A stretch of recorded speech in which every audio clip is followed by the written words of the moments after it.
آله وأصحابه ومن تبعهم بإحسان إلى يوم الدين. أما بعد، قال الإمام النووي المؤلف رحمه الله: فضل الذكر. عن أبي ذر رضي الله تعالى عنه أيضا أن ناسا من أصحاب رسول الله صلى الله عليه وسلم قالوا للنبي صلى الله عليه وسلم: يا رسول الله، ذهب أهل الدثور بالأجور، يصلون كما نصلي ويصومون كما نصوم ويتصدقون بفضول أموالهم. قال: أوليس قد جعل الله لكم ما تصدقون؟ إن لكم بكل تسبيحة صدقة، وكل تكبيرة صدقة، وكل تحميدة صدقة، وكل تهليلة صدقة، إلى آخر الحديث. আলহামদুলিল্লাহ, শুরুতে আবারও আমরা প্রশংসা জানাচ্ছি আল্লাহ সুবহানাহু ওয়া তাআলার জন্য, যার বিশেষ অনুগ্রহে অপার দয়ায়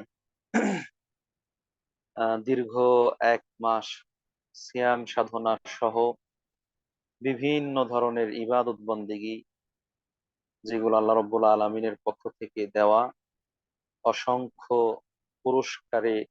পুরস্কারের ঘোষণা নিয়ে অবতীর্ণ হয়েছে, সে সকল ইবাদত বন্দেগী করার পরে আল্লাহ রাব্বুল আলামিন মুসলিম ব্যক্তির গুনাহ থেকে পরিচ্ছন্ন হওয়ার যে খুশি, যে আনন্দ, ঈদুল ফিতর, সেটি উদযাপন করার তৌফিক পেয়েছে আলহামদুলিল্লাহ। অতঃপর সেই ঈদ উদযাপনের পরে সপ্তাহ খানেক বিরতি দিয়ে আবারও নতুন সপ্তাহে নতুন দিনে এসো আল্লাহর পথে কোরআনের আলোয় এই গ্রুপের তত্ত্বাবধানে আয়োজিত আজকের এই দিনই হালাকা দারসুল হাদিসে সমবেত হওয়ার সুযোগ পেয়েছি।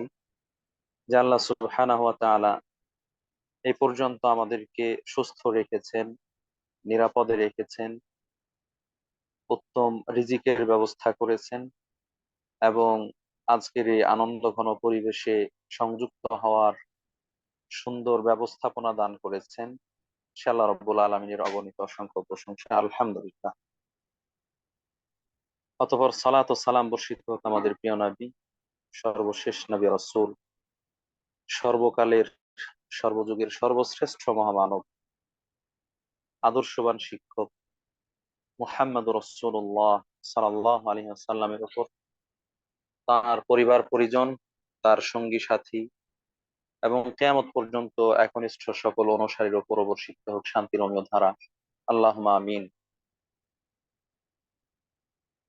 সম্মানিত সমবেত মুসলিম ভাই ও বোনেরা, কাছে দূরে দেশে প্রবাসে যে যেখান থেকে আমাদের সাথে অনলাইন প্ল্যাটফর্ম জুমের মাধ্যমে সংযুক্ত হয়েছে,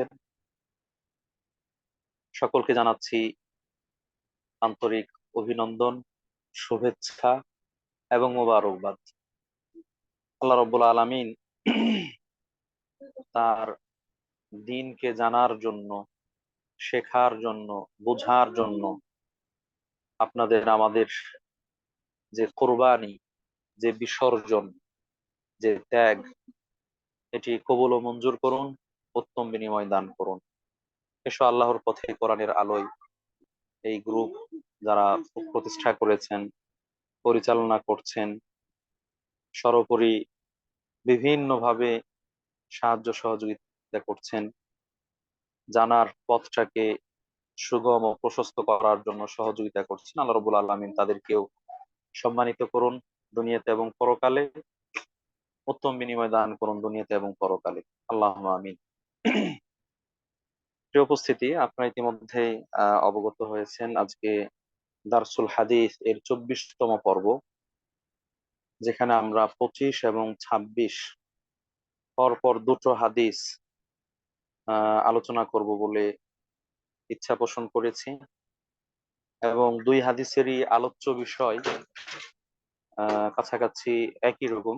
কাছাকাছি বললে ভুল হবে, বরং 90% একই রকম। সেই জায়গা থেকে একদিনে আমরা দুটো হাদিসকে আলোচনায় উদ্ধৃত করব বলে ইচ্ছা পোষণ করেছি। সেই বিষয়টা হচ্ছে বিভিন্ন ধরনের সাদাকা বা দান প্রসঙ্গে। প্রিয় উপস্থিতি, আমরা বরাবরের মতোই দারসুল হাদিসে প্রথমত সাবলীল যে অনুবাদ হাদিসের, সেই সাবলীল অনুবাদ জানার চেষ্টা করব। এরপরে ইনশাআল্লাহ সংশ্লিষ্ট প্রাসঙ্গিক কথাগুলো বলেই আমরা আমাদের আলোচনা শেষ করব ইনশাআল্লাহ। আর আলোচনা শেষে সুযোগ হলে আমরা আহ প্রশ্নোত্তরে যাব। আল্লাহ রাব্বুল আলামিন আমাদেরকে তৌফিক দান করুন, আমিন। ইমাম নববী রাহিমাহুল্লাহ এর অনবদ্য রচনা 40 হাদিস, এই কিতাবের 25 এবং 26 নম্বর হাদিস তিনি দুটোর আলাদা আলাদা শিরোনাম করেছেন, যদিও দুটোর আলোচ্য বিষয় কাছাকাছি একই রকম। তিনি প্রথম হাদিসের শিরোনাম বেঁধেছেন এরকম, ফাদলুদ যিকরি, জিকিরের ফজিলত, জিকিরের ফজিলত প্রসঙ্গে। আর দ্বিতীয় হাদিসের শিরোনাম বেঁধেছেন কাসরাতু তুরুকিল খাইর, কল্যাণের বহুমুখী পদ্ধতি, কল্যাণের বহুমুখী পদ্ধতি, যেটাকে আমি দুটোকে সমন্বয় করে বিভিন্ন ধরনের সাদাকা এই শিরোনাম দিয়ে আলোচনা করব বলে ইচ্ছা পোষণ করেছি। সম্মানিত উপস্থিতি, 25 নং হাদিসে ইমাম নববী রাহিমাহুল্লাহ যে হাদিসটি উদ্ধৃত করেছেন সেটি হচ্ছে আন আবী যার রাদিয়াল্লাহু তাআলা আনহু আইদান। এই হাদিসটিও আবু যার রাদিয়াল্লাহু তাআলা আনহু থেকে বর্ণিত। তিনি বলছেন, আন্না নাসান মিন আসহাবি রাসূলিল্লাহি সাল্লাল্লাহু আলাইহি ওয়াসাল্লাম, রাসূল সাল্লাল্লাহু আলাইহি ওয়াসাল্লামের সাহাবীদের মধ্য থেকে কিছু মানুষ, রাসূলের সাহাবীদের মধ্য থেকে কিছু মানুষ, ক্বালু লিন নবী সাল্লাল্লাহু আলাইহি ওয়াসাল্লাম, তারা নবী সাল্লাল্লাহু আলাইহি ওয়াসাল্লামকে বললেন, ইয়া রাসূলুল্লাহ, হে আল্লাহর রাসূল, যাহাবা আহলুদ দুসুরি বিল উজুর, যারা বিত্তশালী, ঐশ্বর্যের অধিকারী, অধিক ধন সম্পদের মালিক, টাকা পয়সাওয়ালা ধনী মানুষ, তারা তো সকল সওয়াব নিয়ে চলে গেল, তারাই সকল সওয়াব নিয়ে নিল, অর্জন করলো। কিভাবে? ইউসাল্লুনা কামা নুসাল্লি ওয়া ইয়াসুমুনা কামা নাসুম, আমরা যেমন গরিব মানুষ, সাধারণ মানুষ, অর্থবিত্তহীন মানুষ, আমরাও সালাত পড়ি, তারাও সালাত পড়ে, আমরাও নামাজ পড়ি, তারাও নামাজ পড়ে। এই জায়গায় নামাজ পড়ার দিক থেকে সমান সমান। ওয়ায়াসুমুনা কামা নাসুমু, আমরাও সিয়াম পালন করি, রোজা রাখি, তারাও সিয়াম পালন করে, রোজা রাখে। এই জায়গায় আমরা সমান সমান। ওয়ায়াতাসাদদাকুনা বিফুদুলি আমওয়ালিহিম, কিন্তু তৃতীয় পর্যায়ে তারা বিত্তশালী হওয়ার কারণে, আর্থিকভাবে সচ্ছল হওয়ার কারণে তাদের সম্পদের অতিরিক্ত অংশ সাদাকা করে সকল সওয়াব গুলো তারা নিয়ে গেল, যে জায়গায় আমরা গরিবরা, অভাবীরা সেটি করতে সক্ষম হচ্ছি না। আল্লাহ রাসূল সাল্লাল্লাহু আলাইহি ওয়াসাল্লামের কাছে এইভাবে কিছু সাহাবী আহ অভিযোগ করলেন। ক্বালা আওয়ালাইসা ক্বাদ জাআলাল্লাহু লাকুম মা তাসাদ্দাকুন, তখন আল্লাহ রাসূল সাল্লাল্লাহু আলাইহি ওয়াসাল্লাম তাদেরকে বললেন, আল্লাহ কি তোমাদেরকে এমন কিছু পথ বা পদ্ধতি বানিয়ে দেননি, এমন কিছু সুযোগ তৈরি করে দেননি যা দিয়ে তোমরাও সদকা করতে পারো, তোমরা বিত্তশালী না হয়েও তোমরা সদকা করতে পারো। সেই পথ পদ্ধতিগুলো কি? ইন্না লাকুম বিকুল্লি তাসবিহাতিন সাদাকাহ, তোমরা যে কোনো তাসবিহ আদায় করবে তার মাধ্যমে সাদাকার সওয়াব লাভ করবে। সুবহানাল্লাহ। ওয়া কুল্লি তাকবীরাতিন সাদাকাহ, তোমরা আল্লাহর বড়ত্ব প্রকাশ করার জন্য যে তাকবীর বলবে তাতেও রয়েছে সাদাকার সওয়াব। ওয়া কুল্লি তাহমিদাতিন সাদাকাহ, সকল প্রশংসনীয় বাক্যের মধ্যেও রয়েছে সাদাকা। ওয়া কুল্লি তাহলিলাতিন সাদাকাহ, যতবার লা ইলাহা ইল্লাল্লাহ বলবে তাতেও পাবে সাদাকা করার সওয়াব। ওয়া আমরিন বিল মা'রুফি সাদাকাহ ওয়া নাহয়িন আন মুনকারিন সাদাকাহ, ভালো কাজের আদেশ করলে তাতেও সাদাকা পাবে, খারাপ কাজ থেকে নিষেধ করলে তাতেও সাদাকা করার সওয়াব পাবে।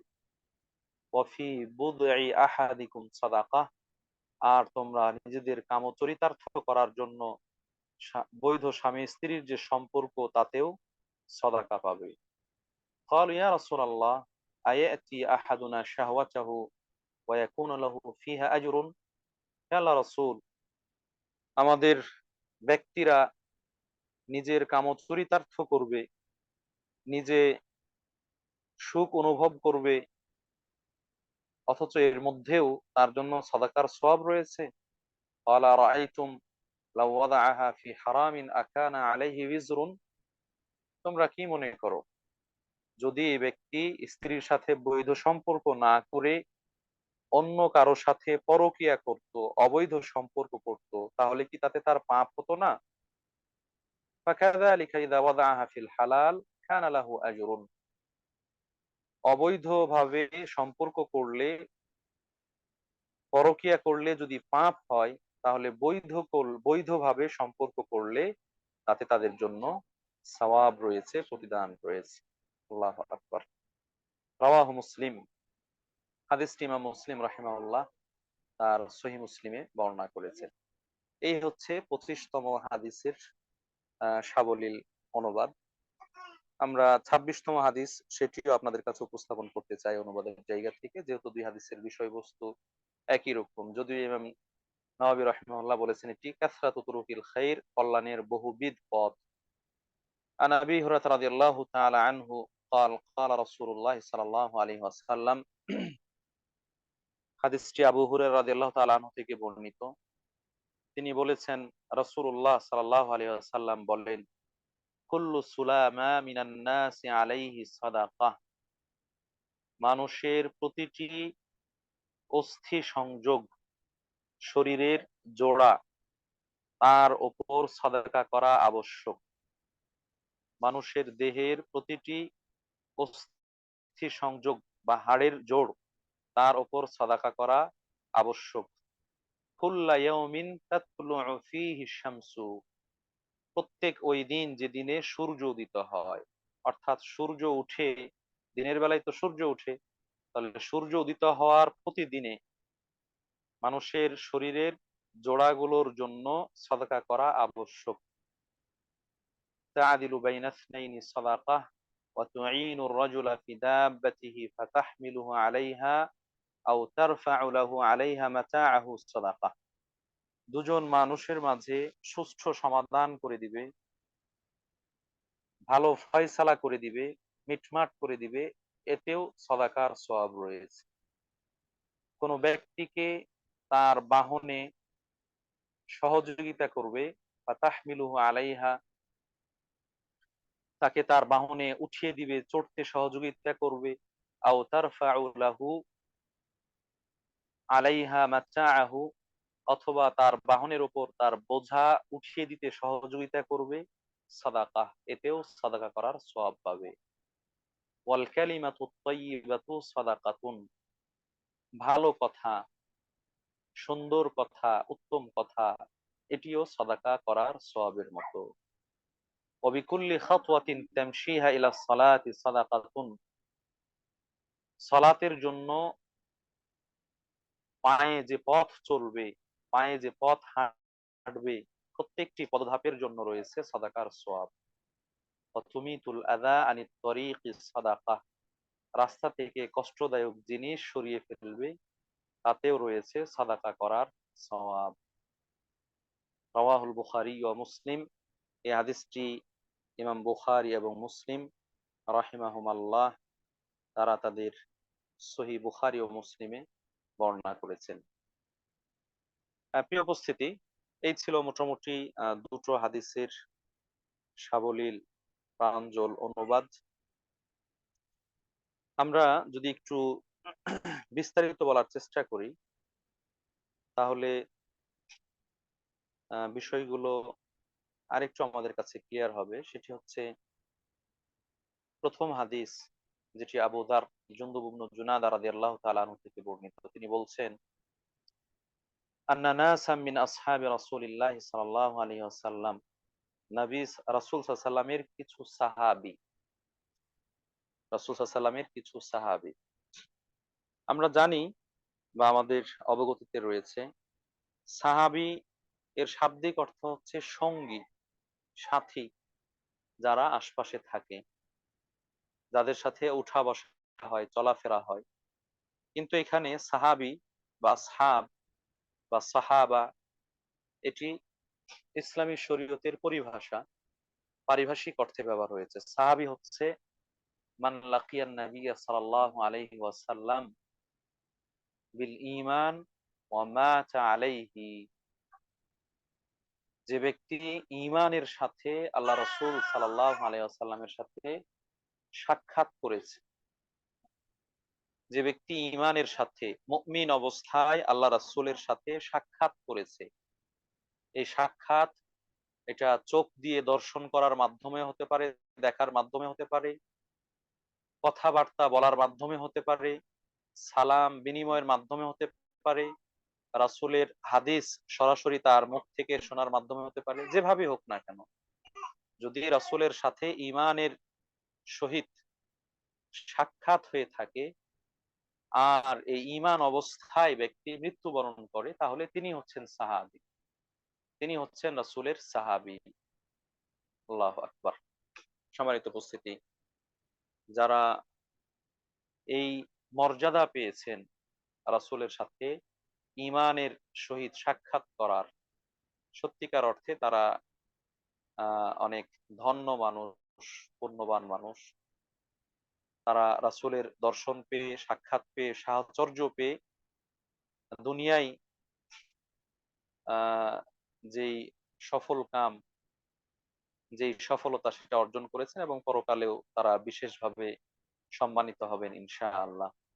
যাদের ব্যাপারে আল্লাহ রাসূল সাল্লাল্লাহু আলাইহি ওয়াসাল্লাম বলছেন যে সাহাবী, তারা আল্লাহ রাস্তায় যে অবদান রেখেছেন, তাদের যে সম্মান এবং মর্যাদা, পরবর্তী মুমিন ও মুসলিমরা তাদের জীবনের সর্বস্ব বিলিয়ে দিলেও নবী এবং নবীর সাহাবীদের এক মুদ পরিমাণ, অর্থাৎ এক খাবলা পরিমাণ দানের যে সওয়াব, সেই পরিমাণ সওয়াব তারা লাভ করতে পারবে।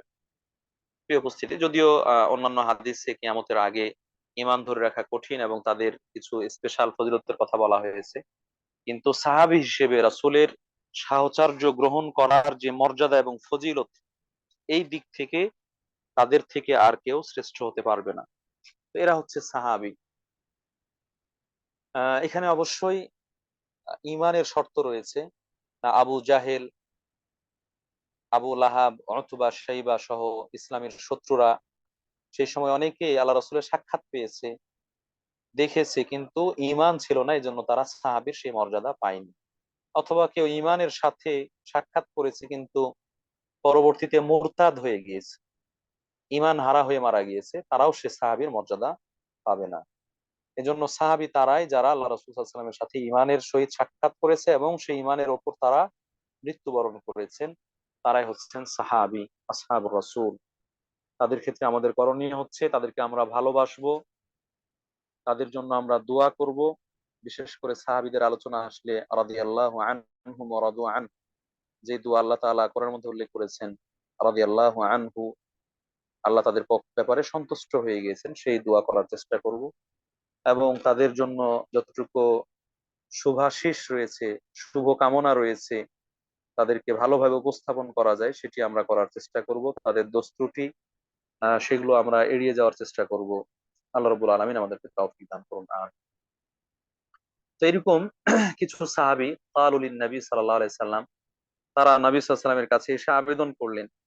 তাদের আবেদনের ভাষ্যটা ছিল যে আল্লাহ রাসূল সাল্লাল্লাহু আলাইহি সাল্লাম, আমরা তো মুমিন হিসেবে, মুসলিম হিসেবে আমরা ঈমান নিয়ে এসেছি, সালাত পড়ছি, সিয়াম রাখছি, আরো প্রায় অনেক ইবাদত বন্দেগী রয়েছে যেগুলো আমরা সবাই করার চেষ্টা করছি। কিন্তু যারা বিত্তশালী, যারা টাকা পয়সার মালিক, তারা আমাদের থেকে এক ধরনের ইবাদতে এগিয়ে যাচ্ছে।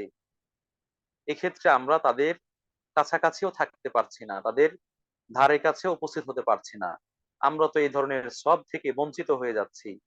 তাহলে এক্ষেত্রে আমাদের করণীয় কি? তারা এই ধরনের আবেদন আল্লাহ রাসূল সাল্লাল্লাহু আলাইহি ওয়াসাল্লামের কাছে উপস্থাপন করলেন। এরপর আল্লাহ রাসূল সাল্লাল্লাহু আলাইহি ওয়াসাল্লাম তাদেরকে কিছু পরামর্শ দিলেন যে অর্থ সম্পদ ছাড়াও কিছু বিষয় রয়েছে যে বিষয়গুলো করার মাধ্যমে ব্যক্তি সাদাকা করার সওয়াব লাভ করবে। প্রিয় উপস্থিতি, আপনারা সাদাকা বা সাদকা এই শব্দটা ভালোভাবে জানেন, অথবা আমার বিশ্বাস একাধিকবার শুনেছেন। এই শব্দটি আরবি একটি শব্দ, যার একাধিক অর্থ রয়েছে। যদি আমরা ইতিপূর্বে জাকাতের আলোচনায় তার ব্যাপারে কিছু হয়তো প্রাসঙ্গিক কথা বলেছি। সাদাকাহ আরবি শব্দ, যার অর্থ হচ্ছে, আমরা বাংলায় সাবলীলভাবে করে থাকি দান, দান করা, অথবা আমরা যেটা বুঝি সাদকা করা মানে দান করা। আমাদের স্বাভাবিক প্রচলনে অনেকেই যেটা ব্যবহার করে থাকেন, সাদকা মানে হচ্ছে স্পেশাল কিছু দান, যে দানটা অনেক সময় রোগী যদি অসুস্থ থাকে, কোনো ব্যক্তি অসুস্থ হয়ে যান, তার রোগ ভালো হচ্ছে না অথবা রোগ থেকে আরোগ্য পেতে চান, এরকম রোগ মুক্তির জন্য যে স্পেশাল দান করা হয় সেটাকে অনেকে সাদকা মনে করে থাকে। বলেন যে সাদকা করা, হাঁস মুরগি গরু ছাগল অথবা টাকা পয়সা কিছু সাদকা করে দেওয়া। অনেকেই এই সীমাবদ্ধ অর্থে সাদকা শব্দটাকে ব্যবহার করে থাকেন অথবা জেনে থাকেন। আসলে এই ধরনের দান, এটি একটি দানের প্রকার, দানের প্রকার, কিন্তু এর মধ্যে এই অর্থটা সীমাবদ্ধ নয়। বরং সাদাকা বা যাকাত এটি হচ্ছে অর্থ সম্পদ ব্যয়ের যে ইবাদত, সেই ইবাদতটিকে বলা হচ্ছে সাদাকা বা যাকাত। যদিও ইসলামী শরীয়তের পরিভাষায় সাদাকা শব্দটি এর থেকেও ব্যাপক অর্থে ব্যবহার হয়েছে, যেটি দুটো হাদিসে এসেছে, সহিহ বুখারী এবং আরেকটি হাদিসে এসেছে। একটি জাবের রাদিয়াল্লাহু তাআলা আনহু থেকে বর্ণিত, আরেকটি আরেকজন সাহাবী থেকে বর্ণিত। দুই হাদিসের ভাষ্যই একই রকম। ইসলামী শরীয়তে রাসূলের কথা অনুযায়ী সাদাকার ডেফিনেশন বা সংজ্ঞা হচ্ছে এরকম: কুল্লু মা'রুফিন সাদাকাহ, কুল্লু মা'রুফিন সাদাকাহ, সকল প্রকারের ভালো কাজ, কল্যাণকর কাজ, উপকারী কাজ, এটি হচ্ছে সাদাকা। সকল প্রকারের কল্যাণকর কাজ, এটি হচ্ছে সাদাকা। আমরা কাজ বলছি, যদিও এই কাজ বা কর্মের মধ্যে কথাও অন্তর্ভুক্ত রয়েছে। ব্যক্তির কথা এবং কাজ উভয় প্রকার বিষয়ই অন্তর্ভুক্ত রয়েছে। কিছু কথা রয়েছে সেটাও সাদাকা, কিছু কাজ রয়েছে সেটাও সাদাকা। কাজগুলোর মধ্যে কিছু কাজ হচ্ছে আর্থিক, অর্থ ব্যয়ের যে কাজ, অর্থের সাথে সংশ্লিষ্ট, টাকা পয়সার সাথে সংশ্লিষ্ট কাজ, সেটাও সাদাকা। কিছু কাজ অর্থ নয়, অর্থের বাইরে, অর্থ ব্যয় ছাড়া, এরকম কর্ম সাদাকা। তাহলে আমরা যদি এই হাদিসের ডেফিনেশন অনুযায়ী সাদাকার সংজ্ঞা দেই, সাদাকার পরিচয় দেই, তাহলে দাঁড়াচ্ছে কুল্লু মা'রুফিন সাদাকা, সকল প্রকারের ভালো কাজ, ভালো কর্ম, এটি হচ্ছে সাদাকা। অর্থাৎ এর মাধ্যমে ব্যক্তি সাদাকা করার সওয়াব লাভ করবে, দান করার সওয়াব লাভ করবে, দান করার ফজিলত লাভ করবে। সুবহানাল্লাহ। ইসলাম এই জায়গায় কতটা প্রশস্ততা দিয়েছেন, কতটা উদারতা দেখিয়েছেন, ব্যক্তির ভালো কাজকে, কল্যাণকর কাজকে মূল্যায়ন করেছেন, কল্যাণকর কাজে উদ্বুদ্ধ করেছেন। এজন্যই বলে মানুষ মানুষের জন্য, মানুষ মানুষের কল্যাণের জন্য, মানুষ মানুষের উপকারের জন্য। তো উপকারের যত দিক রয়েছে, এই সকল প্রকার দিকগুলোই আহ ইসলামী শরীয়ত উদ্বুদ্ধ করেছে এবং তার বিনিময়ে সাদাকা করার সওয়াব দেওয়ার ঘোষণা দিয়েছে। প্রিয় উপস্থিতি, তাহলে আমরা এখানে যদি মৌলিকভাবে ভাগ করতে চাই, তাহলে সাদাকাটা দুই ভাবে পেয়ে যাই। মানুষ যে ভালো কর্ম করে, ভালো কর্মটা দুই ভাবে হয়, কিছু কথার মাধ্যমে হয়, কিছু কাজের মাধ্যমে হয়। কথার মাধ্যমে এবং কিছু কাজের মাধ্যমে। কথার মধ্যে আবার দুটো ভাগ রয়েছে, কিছু কথা যেগুলো আল্লাহ তাআলার প্রশংসা, আল্লাহ তাআলার পবিত্রতা বর্ণনা, আল্লাহ তাআলার বড়ত্ব মহত্ব বর্ণনা, আল্লাহ তাআলার গুণকীর্তন করা, এইগুলোর মধ্যে সীমাবদ্ধ, এইগুলোর ক্ষেত্রে প্রযোজ্য। আবার কিছু কথা রয়েছে যেগুলো মানুষকে সদুপদেশ দেওয়া, মানুষকে ভালো পরামর্শ দেওয়া, মানুষের উপকার রয়েছে এরকম নির্দেশনা প্রদান করা, এই ধরনের কথা, এগুলোর মধ্যেও সাদাকা করার সওয়াব রয়েছে। কাজের মধ্যে যদি যাই, তাহলে সে কাজের মধ্যে আমরা দুটো দিক দেখতে পাই। একটা হচ্ছে অর্থ সম্পদ ব্যয় করার মাধ্যমে মানুষের উপকার করা, অর্থ সম্পদ ব্যয় করার মাধ্যমে মানুষের উপকার করা। আরেকটা দিক হচ্ছে অর্থ সম্পদ ছাড়াও শারীরিক পরিশ্রম, ভালো বুদ্ধি, ভালো কাজ, অথবা কখনো দৈহিক ভাবে মানুষকে সহযোগিতায় এগিয়ে আসা ইত্যাদি, এই বিষয়গুলোও কিন্তু সাদাকার অন্তর্ভুক্ত। তাহলে আমরা এই জায়গায় স্পষ্ট করে বলতে চাই যে আমরা যে সীমাবদ্ধ অর্থে বা সংকুচিত অর্থে, সংকীর্ণ অর্থে সাদাকাকে জানতাম যে শুধুমাত্র রোগ মুক্তির জন্য যে দান খায়রাত করা হয় এটি সাদাকা, এমনটা নয়, সেটাও এক প্রকার সাদাকা।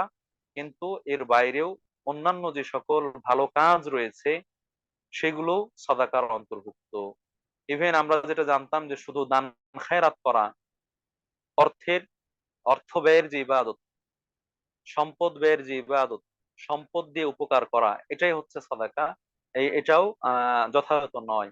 বরং সাদাকা এটি আরো ব্যাপক এবং সম্প্রসারিত অর্থে ব্যবহার হয়েছে, সেটি হচ্ছে ব্যক্তির সকল প্রকার ভালো কাজ, এটি সাদাকা। সম্মানিত উপস্থিতি, সে জায়গা থেকে আমরা যেটি বলতে চাই সেটি হচ্ছে আর্থিক যে ইবাদত, অর্থ দিয়ে, টাকা পয়সা দিয়ে নিজের সম্পদ ব্যয় করে আরেকজনের উপকার করা, অসহায়, দুস্থ, গরিব, মিসকিন, বিধবা, ইয়াতিম, এই ধরনের মানুষদের পাশে দাঁড়ানো, রোগী, বিপদগ্রস্ত, তাদের পাশে দাঁড়ানো, এটা তো সাদাকা, এটা আমরা জানি।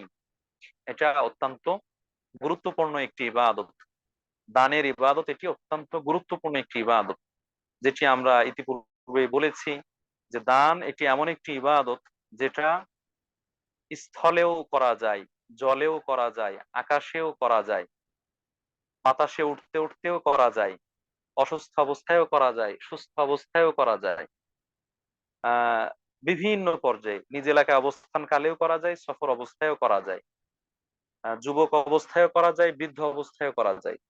তাহলে সর্বক্ষেত্রে এই ইবাদতটি করার সুযোগ রয়েছে।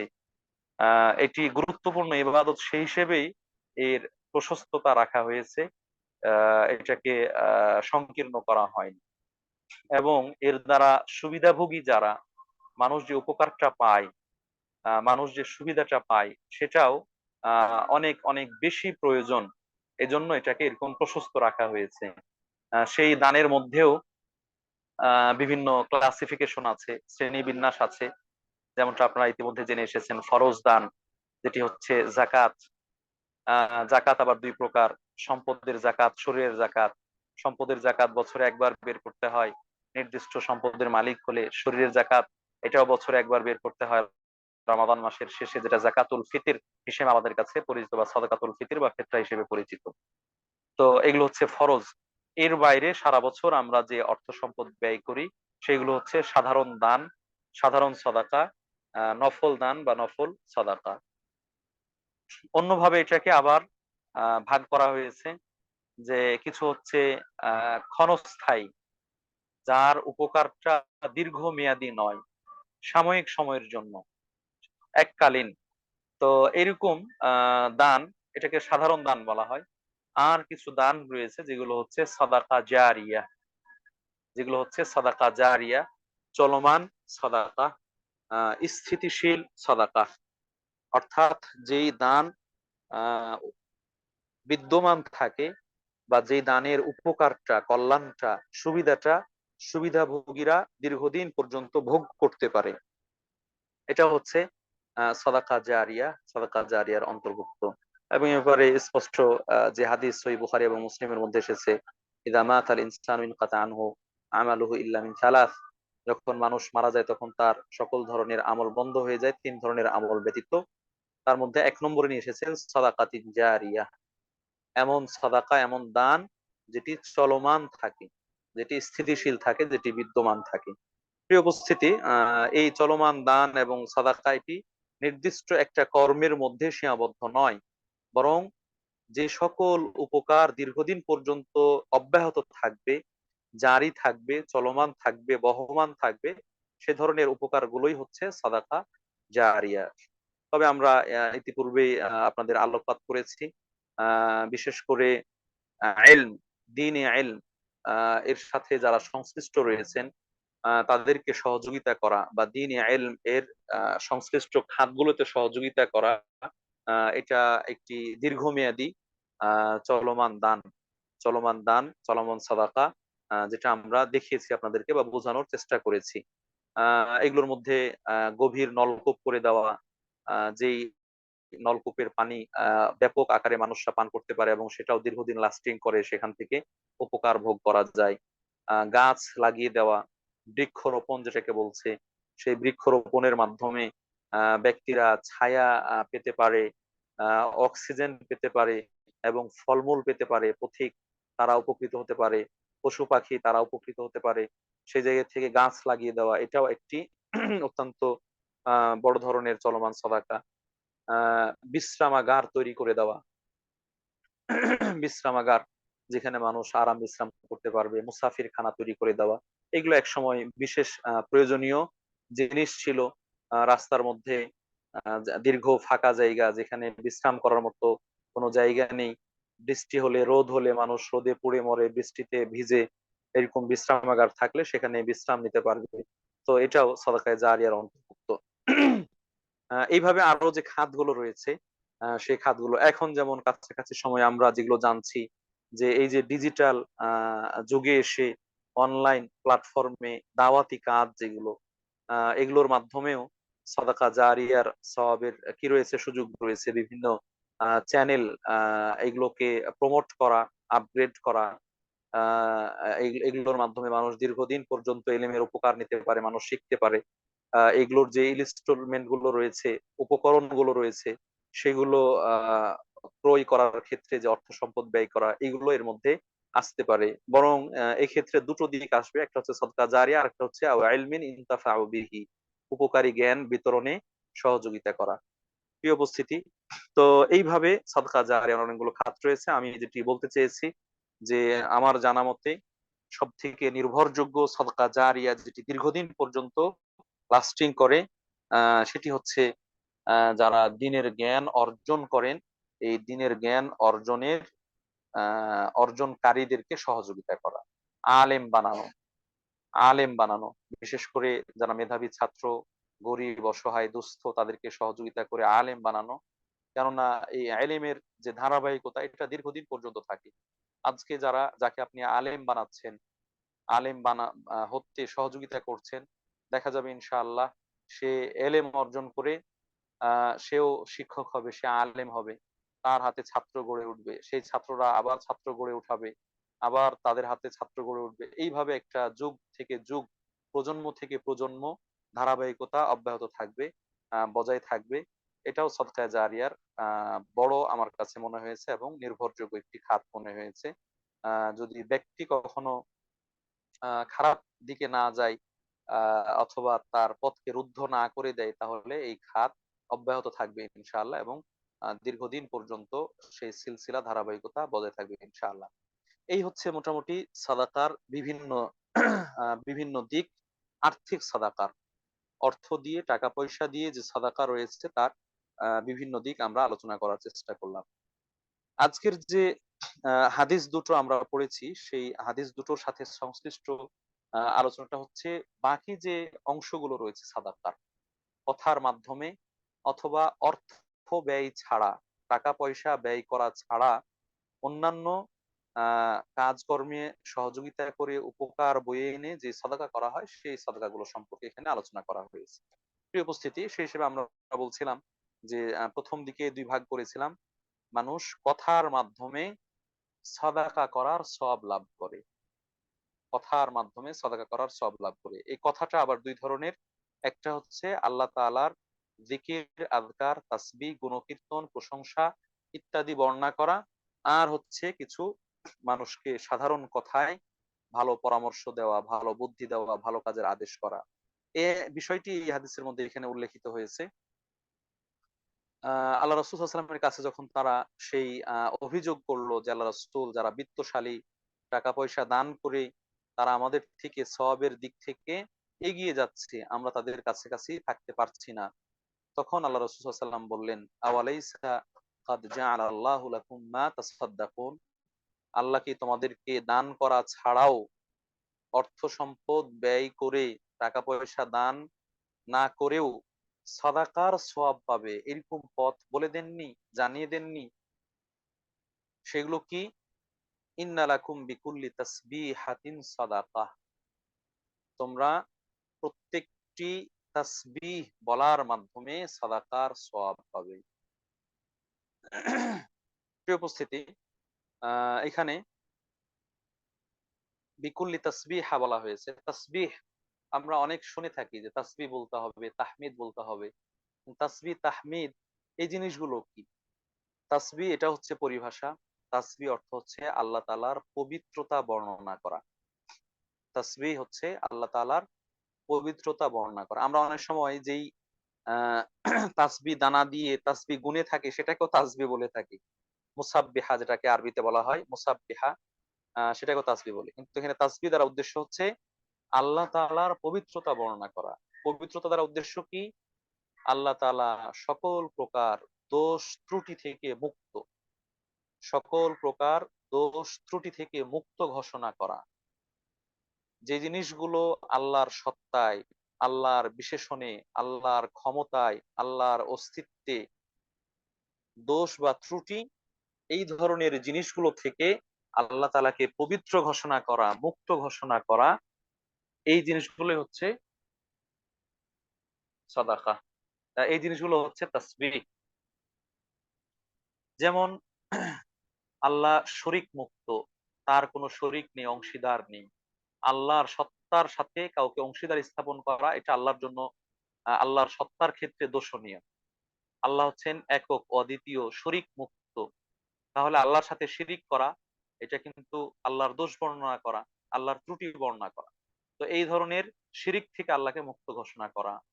আল্লাহ আহ ঘুমান, আল্লাহ খান, অথবা আল্লাহর সন্তান রয়েছে, আল্লাহ দুর্বল হয়ে যান, ইত্যাদি ইত্যাদি, এই বিষয়গুলো আল্লাহর সত্তার সাথে পরিপন্থী।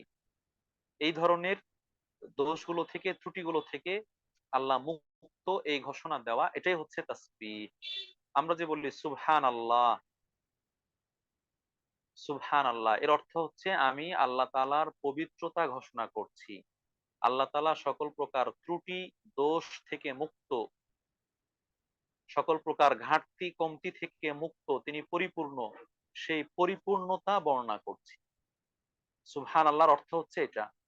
হ্যাঁ, সুবহান রব্বি আল আযীম, সুবহান রব্বি আল আলা, আমরা যে রুকুতে বা সাজদায় তাসবিহ বলি, সেই তাসবির অর্থ হচ্ছে এটা, সুবহান রব্বি আল আযীম, আমি আমার রব এর পবিত্রতা ঘোষণা করছি, পরিপূর্ণতা ঘোষণা করছি, যিনি মহান। সুবহান রব্বি আল আযীম, সুবহান রব্বি আল আলা, আমি আমার রবের পবিত্রতা ঘোষণা করছি, নিষ্কলুষতা ঘোষণা করছি, যিনি সুউচ্চ, যিনি সুউচ্চ। তো এইভাবে আমরা আল্লাহর তাসবিহ করে থাকি, অর্থাৎ আল্লাহর পবিত্রতা বর্ণনা করে থাকি, দোষ ত্রুটি থেকে মুক্ত হওয়ার বিষয়টি ঘোষণা দিয়ে থাকি। তো এর মাধ্যমে কিন্তু আমরা সাদাকা করার সওয়াব পেয়ে যাই। অনুরূপভাবে আল্লাহ রাসূল সাল্লাল্লাহু আলাইহি ওয়াসাল্লাম বলছেন, ওয়াকুল্লি তাকবীরাতিন সাদাকা, আল্লাহর জন্য যে তাকবীর বলি, তাকবীর মানে হচ্ছে আল্লাহর বড়ত্ব বর্ণনা করা, আল্লাহর মহত্ব বর্ণনা করা, আল্লাহ বড়, আল্লাহ সুউচ্চ, আল্লাহ মহান, এটা হচ্ছে তাকবীর। এখান থেকে আমরা বলি তাকবীর মানে আল্লাহু আকবার। আল্লাহু আকবার মানে হচ্ছেন আল্লাহ বড়, আল্লাহু আকবার মানে আল্লাহ বড়, আল্লাহুল আলা, আল্লাহ হচ্ছেন সুউচ্চ, আল্লাহ তাআলা বলি আমরা, আল্লাহ তাআলা। তো তাআলা মানে হচ্ছেন আল্লাহ তাআলা সুউচ্চ, বড় হয়েছেন, উপরে উঠেছেন।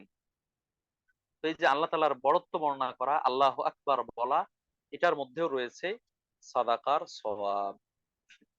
ওয়া কুল্লি তাহমিদাতিন সাদাকা, অনুরূপভাবে তাহমিদ, তাহমিদা বলা হয়েছে যেগুলো প্রশংসনীয় বাক্য, আল্লাহর জন্য প্রশংসনীয় বাক্য, আল্লাহর গুণকীর্তন রয়েছে, আল্লাহর স্তুতি রয়েছে, আল্লাহর প্রশংসা রয়েছে, কৃতজ্ঞতা রয়েছে, শুকরিয়া রয়েছে, এই সকল বাক্যগুলো হচ্ছে আল্লাহর হামদ, আল্লাহর প্রশংসা। এই প্রশংসনীয় প্রত্যেকটা বাক্যের মাধ্যমে ব্যক্তি সাদাকা করার সওয়াব লাভ করবে। সুবহানাল্লাহ আলহামদুলিল্লাহ, সুবহানাল্লাহ ওয়া বিহামদিহি। আমরা যদি বলি আলহামদুলিল্লাহ রাব্বিল আলামিন, সকল প্রশংসা বিশ্বজগতের রব আল্লাহ তাআলার জন্য, এর মাধ্যমে আপনি সাদাকা করার সওয়াব পাচ্ছেন। আপনি বলছেন আলহামদুলিল্লাহ, আলহামদুলিল্লাহ, আলহামদুলিল্লাহ, প্রত্যেকটা বাক্য বলার মাধ্যমে আপনি সাদাকা করার সওয়াব পাচ্ছেন। সুবহানাল্লাহি ওয়া বিহামদিহি, আল্লাহর পবিত্রতা বর্ণনা করছি তার প্রশংসার সাথে সাথে, প্রশংসা করছি, পবিত্রতা বর্ণনা করছি, এর মাধ্যমে আপনি দুটো সাদাকা করার সওয়াব পেয়ে গেলেন, প্রশংসা করার এবং পবিত্রতা বর্ণনা করার। সুবহানাল্লাহি ওয়া বিহামদিহি সুবহানাল্লাহিল আযীম, এখানেও আপনি আল্লাহ তাআলার প্রশংসা করলেন, আল্লাহর পবিত্রতা বর্ণনা করলেন, আল্লাহর মহত্ব বর্ণনা করলেন। আপনি যেন তিন ধরনের সাদাকা করার সওয়াব পেয়ে গেলেন। সুবহানাল্লাহি ওয়া বিহামদিহি সুবহানাল্লাহিল আযীম। প্রিয় উপস্থিতি, তাহলে এইভাবে মানুষ আল্লাহর যত প্রশংসা করে, আমরা যদিও আলহামদুলিল্লাহ এবং সুবহানাল্লাহ বলার স্পেশাল যে ফজিলত সেটা আগের দুটো হাদিসে পেয়ে এসেছি। সুবহানাল্লাহ আলহামদুলিল্লাহ এটা মিজানে পরিপূর্ণ হয়ে যায়, আবার আসমান জমিনের মাঝে যে গ্যাপ রয়েছে সেটা সওয়াব দিয়ে পরিপূর্ণ হয়ে যায়। সুবহানাল্লাহ আলহামদুলিল্লাহ। পাশাপাশি আজকের হাদিসে পাচ্ছি যেটা সাদাকা করারও সওয়াব এনে দেয়। অনুরূপভাবে আল্লাহ রাসূল সাল্লাল্লাহু আলাইহি ওয়াসাল্লাম বলছেন অকুল্লি তাহলিলাতিন সাদাকা। তাহলিলা এটা হচ্ছে কাউলু লা ইলাহা ইল্লাল্লাহ, লা ইলাহা ইল্লাল্লাহ, আল্লাহ ছাড়া সত্য কোনো মাবুদ নেই, উপাস্য নেই, ইবাদতের যোগ্য কেউ নেই। এই যে লা ইলাহা ইল্লাল্লাহ, যেটাকে আমরা জিকির বলে থাকি, অন্য হাদিসে এসেছে আফদালু যিকরি লা ইলাহা ইল্লাল্লাহ, শ্রেষ্ঠ জিকির হচ্ছে লা ইলাহা ইল্লাল্লাহ। এই লা ইলাহা ইল্লাল্লাহ এই কথাটা বলা, এর মধ্যেও রয়েছে সাদাকা করার সওয়াব, এর মধ্যেও সাদাকা করার সওয়াব রয়েছে। প্রিয় উপস্থিতি, তাহলে আমরা যারা মুমিন ও মুসলিম, যারা মুমিন ও মুসলিম, যারা উঠতে বসতে চলতে ফিরতে আল্লাহ রাব্বুল আলামিনের প্রশংসা করি, আল্লাহর গুণকীর্তন বর্ণনা করি, তাসবিহ করি, তাহলিল করি, আমাদের প্রত্যেকটা এই জিকিরের মাধ্যমে, তাসবিহর মাধ্যমে, তাহলিলের মাধ্যমে, প্রশংসার মাধ্যমে আমরা বিভিন্ন বহুমুখী ইবাদত করছি এবং বহুমুখী সওয়াব লাভ করছি। একদিকে আল্লাহর জিকির হচ্ছে, সে জিকিরের সওয়াব পাচ্ছি, অন্যদিকে সাদাকা করার সওয়াব পাচ্ছি, অন্যদিকে প্রত্যেকটার জন্য স্পেশাল স্পেশাল যে ফজিলত গুলো রয়েছে সেগুলো পাওয়ার আমল আমরা করছি। প্রিয় উপস্থিতি, তাহলে এগুলো সবই হচ্ছে সাদাকা লাভের মাধ্যম। তো এই জন্য আমরা এই এই প্রকারটাকে ভাগ করেছি এবং বলার চেষ্টা করেছি যে কথা বলছি, আমরা কথার মাধ্যমে সাদাকা করার সওয়াব লাভ করছি, কিন্তু এই কথাটা আল্লাহ তাআলার প্রশংসা, কৃতজ্ঞতা, গুণকীর্তন, স্তুতির মধ্যে সীমাবদ্ধ। এরপরে আল্লাহ রাসূল সাল্লাল্লাহু আলাইহি ওয়াসাল্লাম আরো কিছু কথা বলেছেন, কথা এবং কাজ দুটোকে অন্তর্ভুক্ত করে এটা, সেগুলোর মাধ্যমেও ব্যক্তি সওয়াব লাভ করতে পারে। যেমনটা পরের হাদিসের মধ্যে এসেছে ওয়াল কালিমাতু তাইয়্যিবাতু সাদাকাহ, 26 নং হাদিসে আল্লাহ রাসূল সাল্লাল্লাহু আলাইহি ওয়াসাল্লাম বলছেন ওয়াল কালিমাতু তাইয়্যিবাতু সাদাকাতুন, ব্যক্তি মানুষকে ভালো কথা বলবে, ভালো কথা দ্বারা উপকারী কথা, কল্যাণকর কথা, যাতে কারো গীবত নেই, পরনিন্দা চর্চা নেই, চগলখড়ি নেই, অন্যের দুর্নাম নেই, বরং ভালো কথা, হয়তো সুপরামর্শ, ভালো পরামর্শ, অথবা দিনের কথা, ইবাদতের কথা, এরকম কোনো কথা যদি হয়, তাহলে এর মাধ্যমেও ব্যক্তি সওয়াব লাভ করবে সাদাকা করার জন্য। বললেন যে অল কালিমাতু তাইয়্যিবাতু সাদাকাতুন, ভালো কথা বলা, উত্তম কথা বলা, এটাও সাদাকা। 25 নং হাদিসে আল্লাহ রাসূল সাল্লাল্লাহু আলাইহি ওয়াসাল্লাম বলছেন ওয়া আমরিন বিল মা'রুফি সাদাকা ওয়া নাহয়িন আন মুনকারিন সাদাকা, মানুষকে ভালো কাজের আদেশ দেওয়া, ভালো কাজ করতে বলা। এই যে বলা, এটা কথার মাধ্যমে। মানুষকে ভালো কাজ করতে বলা, ভালো কাজের আদেশ দেওয়া, এটাও কথার মাধ্যমে। তো এই কথার মাধ্যমে ভালো কাজ করতে বলছেন, আদেশ দিচ্ছেন, নির্দেশ প্রদান করছেন, পরামর্শ দিচ্ছেন, উদ্বুদ্ধ করছেন, উৎসাহিত করছেন, এগুলোর মাধ্যমেও ব্যক্তি সাদাকা করার সওয়াব লাভ করবে। ওয়ানাহিন আন মুনকারিন সাদাকা, ঠিক এর অপোজিট, মানুষকে পাপ কাজ থেকে বিরত থাকার জন্য আদেশ দেওয়া অথবা পাপ কাজ থেকে নিষেধ করা। পাপ কাজ থেকে নিষেধ করা, এটা অন্যায়, এটা ঠিক নয়, এটা করা উচিত হবে না, এটা থেকে বিরত থাকতে হবে। আল্লাহ তাআলা নিষেধ করেছেন, রাসূল সাল্লাল্লাহু আলাইহি ওয়াসাল্লাম নিষেধ করেছেন, মুমিন মুসলিম হিসেবে এটা শোভনীয় নয়, ইত্যাদি বিভিন্ন ভাবে আমরা যে নিষেধ করে থাকি, বারণ করে থাকি, বাধা দিয়ে থাকি, এইগুলোর মাধ্যমেও ব্যক্তি সাদাকা করার সওয়াব লাভ করবে। সুবহানাল্লাহি ওয়া বিহামদিহি, সুবহানাল্লাহিল আযীম। মুমিন ব্যক্তির কথা, কাজ সবগুলোই যেন শুধু সাদাকা লাভের মাধ্যম বা সওয়াব লাভের মাধ্যম। ওয়াফি বুদঈ আহাদিকুম সাদাকাহ, আল্লাহ রাসূল সাল্লাল্লাহু আলাইহি ওয়াসাল্লাম এর পরে বলছেন, ওয়াফি বুদঈ আহাদিকুম সাদাকাহ, তোমাদের আহ স্ত্রী সম্ভোগের মধ্যেও রয়েছে সাদাকা করার সওয়াব। প্রিয় উপস্থিতি, ব্যক্তি, পুরুষ, স্বামী স্ত্রীর সাথে, স্ত্রী স্বামীর সাথে দৈহিক সম্পর্ক করে নিজেদের কামচরিতার্থ করে থাকেন, সুখ অনুভব করে থাকেন, ইত্যাদি ইত্যাদি। তো এর মধ্যেও আল্লাহ রাসূল সাল্লাল্লাহু আলাইহি ওয়াসাল্লাম বলছেন ব্যক্তি সাদাকা পাবে। আপনাদেরও প্রশ্ন হতে পারে, আমাদেরও প্রশ্ন হতে পারে, এটা তো এর মাধ্যমে অন্য কেউ উপকৃত হয় না, এর মাধ্যমে তো ব্যক্তি নিজে উপকৃত হচ্ছে, এই উপকারটা অন্য পর্যন্ত পৌঁছায় না। ভালো কথা বললে আরেকজন উপকার পেল, অর্থ সম্পদ ব্যয় করলে আরেকজন উপকার পেল, কিন্তু এই ধরনের কামচরিতার্থ নিজের জন্য হচ্ছে,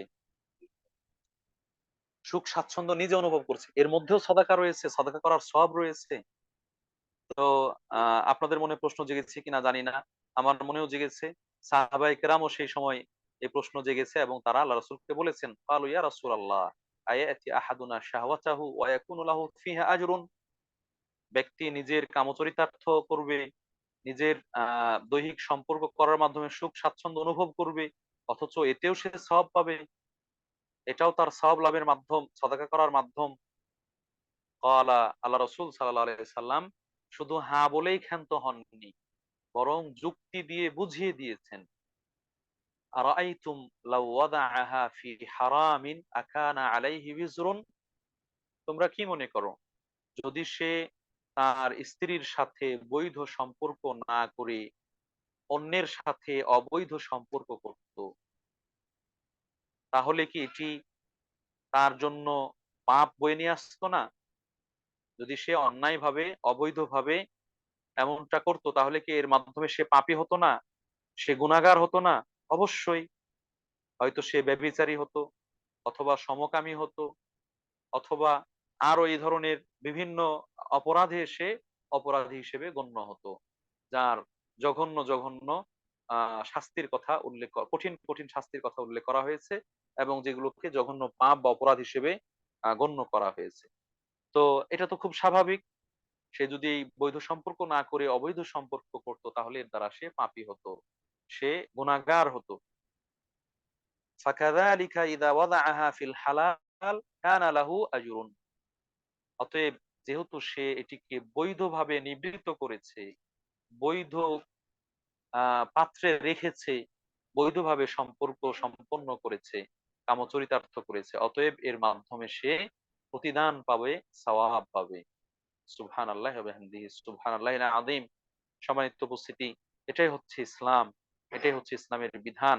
একজন মানুষ এই ধরনের সম্পর্ক করার মাধ্যমে নিজের সুখ স্বাচ্ছন্দ্য অনুভব করে, এর দ্বারা অন্য কেউ উপকৃত হয় না, অথচ এর মাধ্যমেও স্বামী স্ত্রী উভয়ে সাদাকা করার সওয়াব লাভ করে, সাদাকা করার সওয়াব অর্জন করে।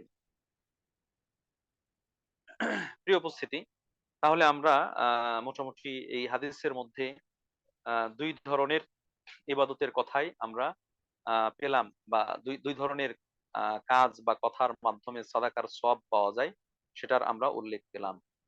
পরের যে 26 নং হাদিসটি রয়েছে সেখানে আরেকটু বাড়তি কথা বলা হয়েছে। সেটা হচ্ছে শুরুর দিকে আল্লাহ রাসূল সাল্লাল্লাহু আলাইহি ওয়াসাল্লাম বলছেন, কুল্লু সুলামা মিনান নাসি আলাইহি সাদাকাতুন কুল্লা ইয়াউমিন তাতলু'ু ফীহি শামসু।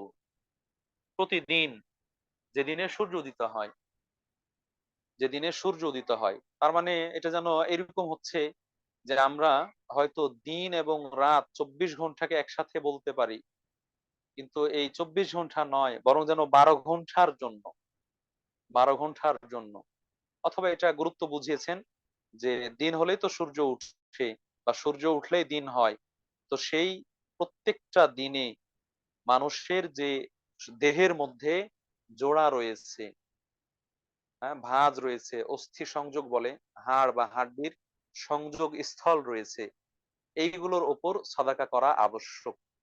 অর্থাৎ শরীরে যে জোড়া সংখ্যা রয়েছে সে সংখ্যায় সাদাকা করা আবশ্যক, যেটি অন্য হাদিসের মধ্যে এসেছে, সালাসুমিয়া ওয়া সিত্তুনা মাফসিল, 360টি, 360, 360টি জোড়া রয়েছে, 360টি জোড়া রয়েছে, অস্থি সংযোগ রয়েছে, যেই অস্থি সংযোগ সমান সংখ্যায় ব্যক্তির জন্য সাদাকা করা দায়িত্ব এবং কর্তব্য। তার মানে প্রতিদিন কমপক্ষে 360টি, এটা শুধু দেহের অস্থি সংযোগের সাদাকা করা উচিত, কর্তব্য।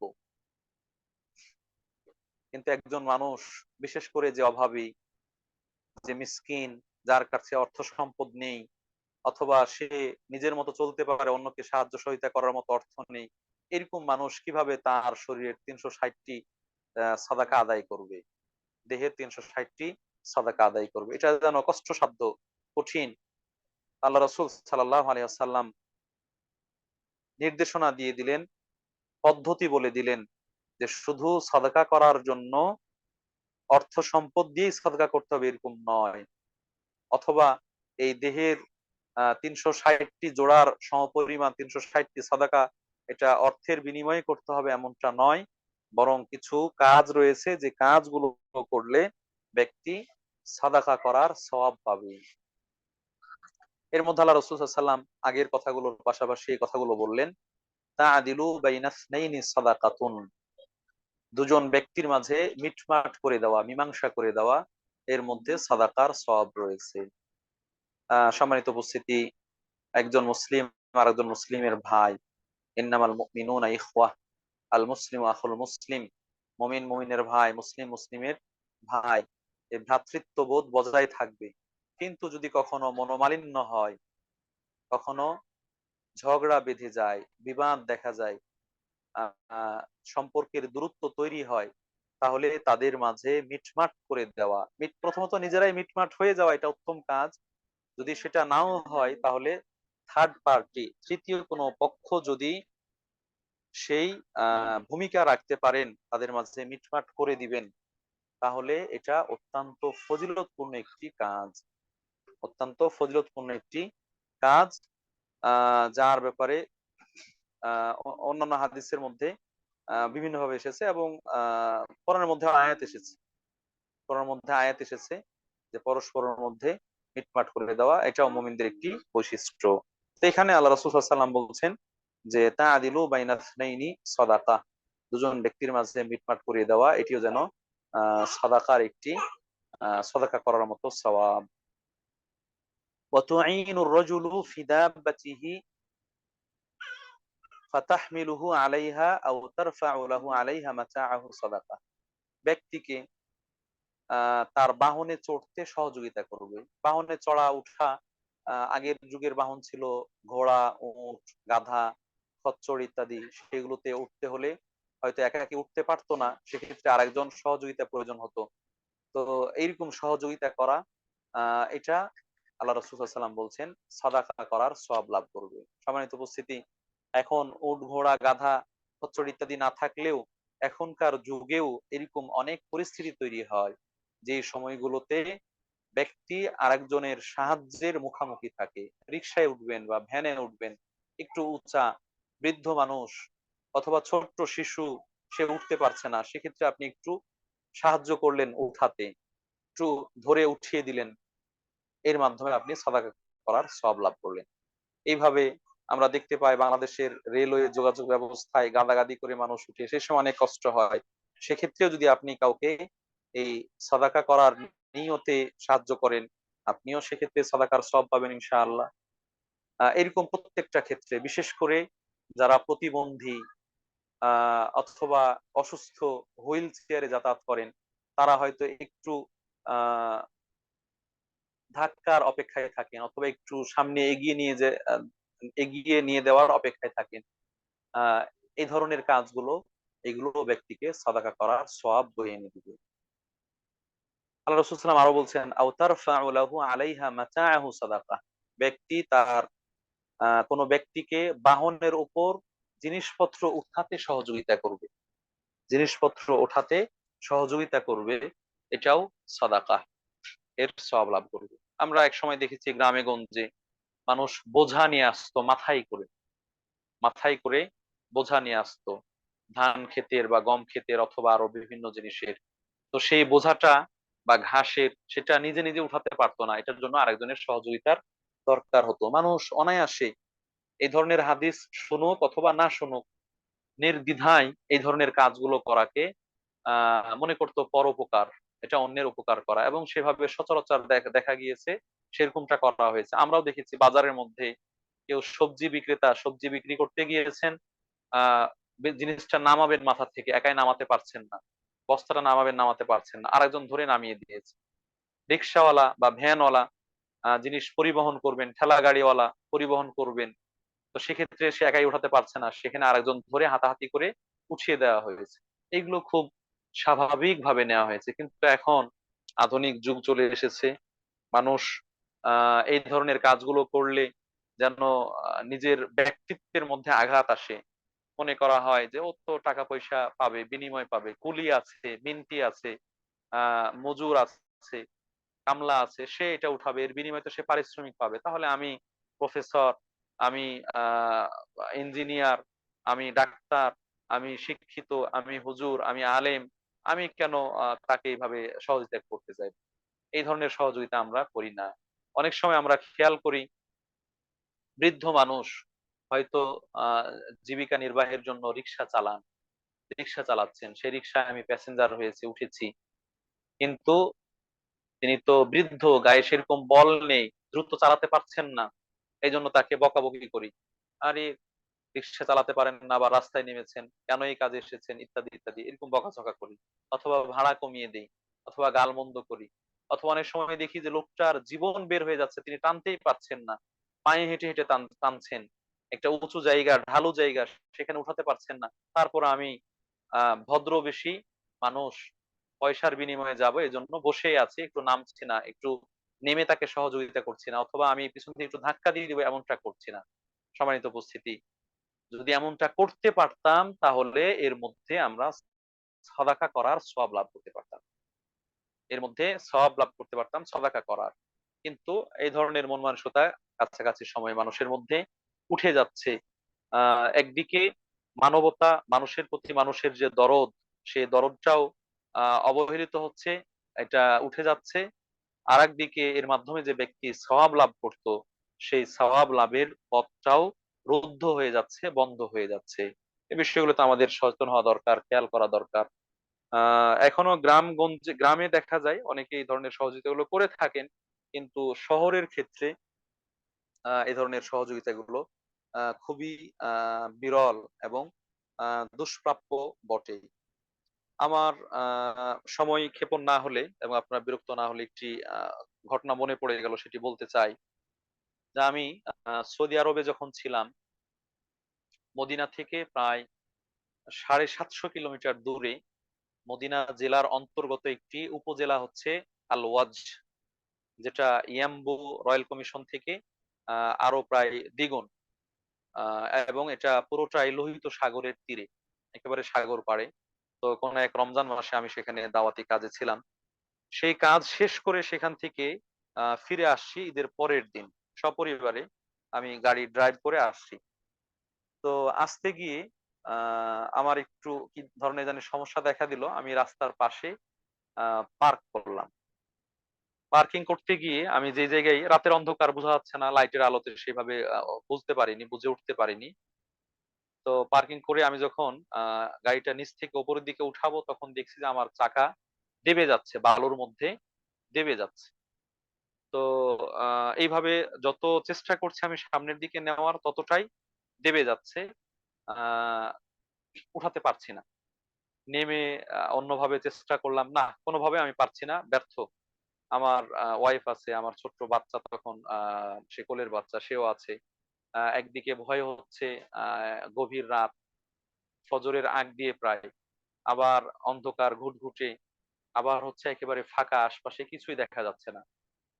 তো এই জায়গায় আমি খুব দুশ্চিন্তায় পড়ে গেলাম। সকাল হওয়ার অপেক্ষা করলে অনেক সময় থাকতে হবে। বলা যায় না কোন সময় হিংস্র কোনো প্রাণী চলে আসে কিনা। আবার যদিও সৌদি আরব, তারপর এটা মদিনা থেকে একটু দূরে, সেখানে কোনোভাবে আক্রান্ত হয়ে যায় কিনা। তো এইরকম দুশ্চিন্তার মধ্যেই রাস্তায় গিয়ে আমি হাত উঁচু করলাম। হাত উঁচু করলাম, একজন একটা গাড়ি পার হয়ে চলে গেল ক্রস করে, কিছুই বললো না। তারপরে আরেকটা গাড়ি হাত উঁচু করতেই 20 মিনিট পরে, 15-20 মিনিট পরে সে দাঁড়ালো। দাঁড়িয়ে সে নেমে আমার অবস্থা শুনলো, জানলো, এবং নিজ প্রচেষ্টায় তার গাড়ির ভিতরে রশি ছিল, সেই রশি দিয়ে আমারটা বেঁধে এটাকে একেবারে রাস্তায় উঠিয়ে দিল। রাস্তায় উঠিয়ে দেওয়ার পরে সে সেখান থেকে প্রস্থান করলো। আল্লাহ আকবার। তো এই যে একটা আমি যেটা বলতে চাচ্ছি আর কি এখান থেকে, সেটা হচ্ছে যে এরকম বিপদ সংকুল মুহূর্তে যেখানে স্বাভাবিকভাবে মানুষ দাঁড়ানোর কথা নয়, যে এত গভীর রাতে, আহ, আমিও তো ছদ্মবেশী কেউ হতে পারি, যে দাঁড়াবেন তাকে কোনোভাবে আক্রান্ত করতে পারি, চুরি ছিনতাই ইত্যাদি, সেগুলো আমার দ্বারা সংঘটিত হতে পারে। তো আহ এরকম ভয় উপেক্ষা করে তিনি আমাকে সাহায্যের হাত বাড়িয়ে দিলেন এবং সহযোগিতা করলেন। আমি মন থেকে তার জন্য অনেক দোয়া করেছি, এবং এখন পর্যন্ত আমার সেটা মনে রয়েছে, আপনাদের কাছেও সেটা শেয়ার করলাম। তো এইভাবে যদি আমরা রাস্তায় মানুষকে সহযোগিতা করি, এতে মানুষের ব্যক্তিত্ব নষ্ট হয় না, মানুষ পশ্চাৎপদী হয়ে যায় না, বরং এর দ্বারা মানবতা প্রতিষ্ঠিত হয়, মানুষের উপকার আসে, আহ মানুষ উপকৃত হয়, এবং হাদিসের ভাষ্য অনুযায়ী সে সাদাকা করার সওয়াব লাভ করে।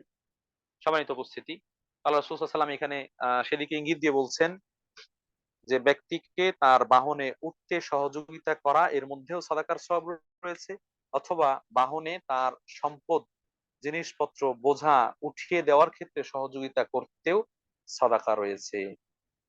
ওয়াল কালিমাতুত তাইয়্যিবাতু সাদাকাতুন। আহ এটি আমরা আগেই বললাম, যে ভালো কথা বলা, ভালো পরামর্শ, সৎ উপদেশ, অথবা কেউ বিপদে পড়েছে সেক্ষেত্রে তাকে আপনি বুদ্ধি পরামর্শ দিলেন ইত্যাদি, এই ধরনের ভালো কথা, এটাও যেন সাদাকা করার সওয়াব লাভ করবে। ওয়াবিকুল্লি খাতওয়াতিন তামশিহা ইলা সালাতি সাদাকা। ব্যক্তি সালাতের জন্য, নামাজের জন্য পায়ে যে চলে, পায়ে হেঁটে যায়, এই প্রত্যেকটা পদধাপেও সে সাদাকা করার সওয়াব লাভ করবে। প্রত্যেকটা পদধাপে সে সাদাকা করার সওয়াব লাভ করবে। এজন্য যার বাসা থেকে মসজিদের দূরত্ব যত বেশি, তার সাদাকা করার বা সওয়াব লাভের সুযোগটাও তত বেশি। যার বাসা থেকে মসজিদের দূরত্ব যত বেশি হবে, সে তত বেশি পায়ে হেঁটে আসবেন, পদধাপ এর সংখ্যা বেশি হবে, এবং তার সাদাকার সওয়াবটাও বেশি হবে। এবং মসজিদ থেকে দূরে অবস্থান করে মসজিদে সালাত পড়তে আসা, এটা সওয়াবের, এই ব্যাপারে আরো অন্যান্য হাদিস রয়েছে। আল্লাহ রাসূল সাল্লাল্লাহু আলাইহি ওয়াসাল্লাম বলছেন, বাশশিরিল মাশাঈনা ফি ফি যলাম, বাশশিরিল মাশাঈনা ফি যলাম। যারা রাতের অন্ধকারে পায়ে হেঁটে সালাতের দিকে আসে, তাদেরকে আপনি সুসংবাদ প্রদান করুন। কিসের সুসংবাদ? জান্নাতের সুসংবাদ। আল্লাহু আকবার। সম্মানিত উপস্থিতি, অতএব এই পায়ে চলার মাধ্যমেও ব্যক্তি সওয়াব লাভ করবে, যে চলার মাধ্যমে সে সালাত পড়তে যায়। ওয়া তুমিতুল আযা আনিত তরিকি সাদাকাহ। রাস্তা থেকে কষ্টদায়ক জিনিস সরিয়ে ফেলা, রাস্তা থেকে কষ্টদায়ক জিনিস সরিয়ে ফেলা, এটাও যেন সাদাকা অর্জনের একটি মাধ্যম, সাদাকা লাভ করার একটি মাধ্যম। সম্মানিত উপস্থিতি, এই ব্যাপারে স্পেশাল বেশ কয়েকটি হাদিস রয়েছে। রাস্তা থেকে কষ্টদায়ক জিনিস সরিয়ে ফেলা, এটা হতে পারে বড় পাথর, হতে পারে কাঁটা, অথবা ভাঙ্গা গ্লাস, অথবা এই ধরনের জিনিস যাতে পথিক পথ চলতে গিয়ে কষ্ট পায়, কষ্ট অনুভব করে, এরকম জিনিস সরিয়ে ফেলা, সরিয়ে দেওয়া, এটাও সাদাকা করার সওয়াব লাভ করবে। আপনার সে হাদিস শুনে থাকবেন যে এক সাহাবী রাস্তা থেকে কষ্টদায়ক একটা ডাল বা গাছ বা গাছের অংশ সরিয়ে দেওয়ার কারণে তিনি জান্নাতে প্রবেশ করেছেন বা জান্নাত লাভের সুসংবাদ গ্রহণ করেছেন। আহ অথচ এখন আমরা এই ফজিলতটাকে উপেক্ষা করে এর বিপরীত আচরণ মানুষের কাছে দেখতে পাই। বিশেষ করে গ্রামে গঞ্জে এই বিষয়গুলো হয়, এবং সম্প্রতিকালে শহরের ভদ্র মানুষরাও এই ধরনের অভদ্র কাজ করে থাকেন। সেটা কিভাবে? রাস্তা এটা হলো পাবলিক প্লেস, যেখানে পাবলিক, জনগণ, সাধারণ মানুষ চলাচল করেন। তো সেই চলাচলের পথে, আমাদের বাংলাদেশের কথা বলছি আর কি, বিদেশের কথা জানি না, সেই চলাচলের পথে আমরা কি করি? গ্রামের মানুষরা খড় নেড়ে দেই, খড় শুকাতে দেই, ধান গাছ কেটে সেটা সেখানে দেই, অথবা ভুট্টা গাছ সেটা সেখানে নেড়ে দেই। এই রাস্তা, এটা কি হাইওয়ে আর কি লোকালয়ে, সবগুলোর ক্ষেত্রে একই অবস্থা। বড় বড় গাড়ি যে অনেক সময় এগুলোর কারণে দুর্ঘটনার শিকার হয়, সেখানে আরো বিভিন্ন ধরনের জিনিস সে রাখে, যে রাখছে হয়তো সে কোনো না কোনো ভাবে উপকৃত হচ্ছে, কিন্তু সারাদিন কত মানুষ পথ চলে, তারা কত ভাবে ক্ষতিগ্রস্ত হয়, কেউ দুর্ঘটনার শিকার হয়, কেউ মানসিক ভাবে কষ্ট পায়, কেউ হয়তো স্বাভাবিক গতিতে চলছিল, সেই গতি তাকে মন্থর করতে হয়, আস্তে যেতে হয়, বিভিন্ন ভাবে মানুষ কষ্টের সম্মুখীন হয়। অথচ আল্লাহ রাসূল সাল্লাল্লাহু আলাইহি ওয়াসাল্লাম রাস্তায়, মানুষ চলাচলের রাস্তায় পেশাব পায়খানা করতে নিষেধ করেছেন। পেশাব পায়খানা করতে নিষেধ করেছেন, উদ্দেশ্য কি? যেন মানুষ কষ্ট না পায়, মানুষ যেন কষ্ট না পায়। ইত্তাকু আল্লাহ ইনান, রাসূলুল্লাহ বলেছেন তোমরা দুটো লানত প্রাপ্ত হওয়ার, অভিশপ্ত হওয়ার মাধ্যম থেকে বেঁচে থাকবে। আল বুরাজু ফিত তরিক, রাস্তায় পায়খানা করা থেকে নিষেধ করেছেন।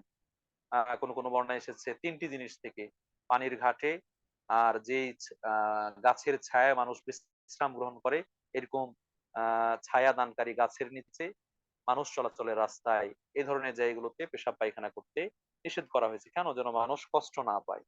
অথচ যেটা মানুষ চলাচলের জন্য নির্মিত রাস্তা, পাকা রাস্তা, সেই রাস্তার মধ্যে এই ধরনের কাজগুলো করা হচ্ছে।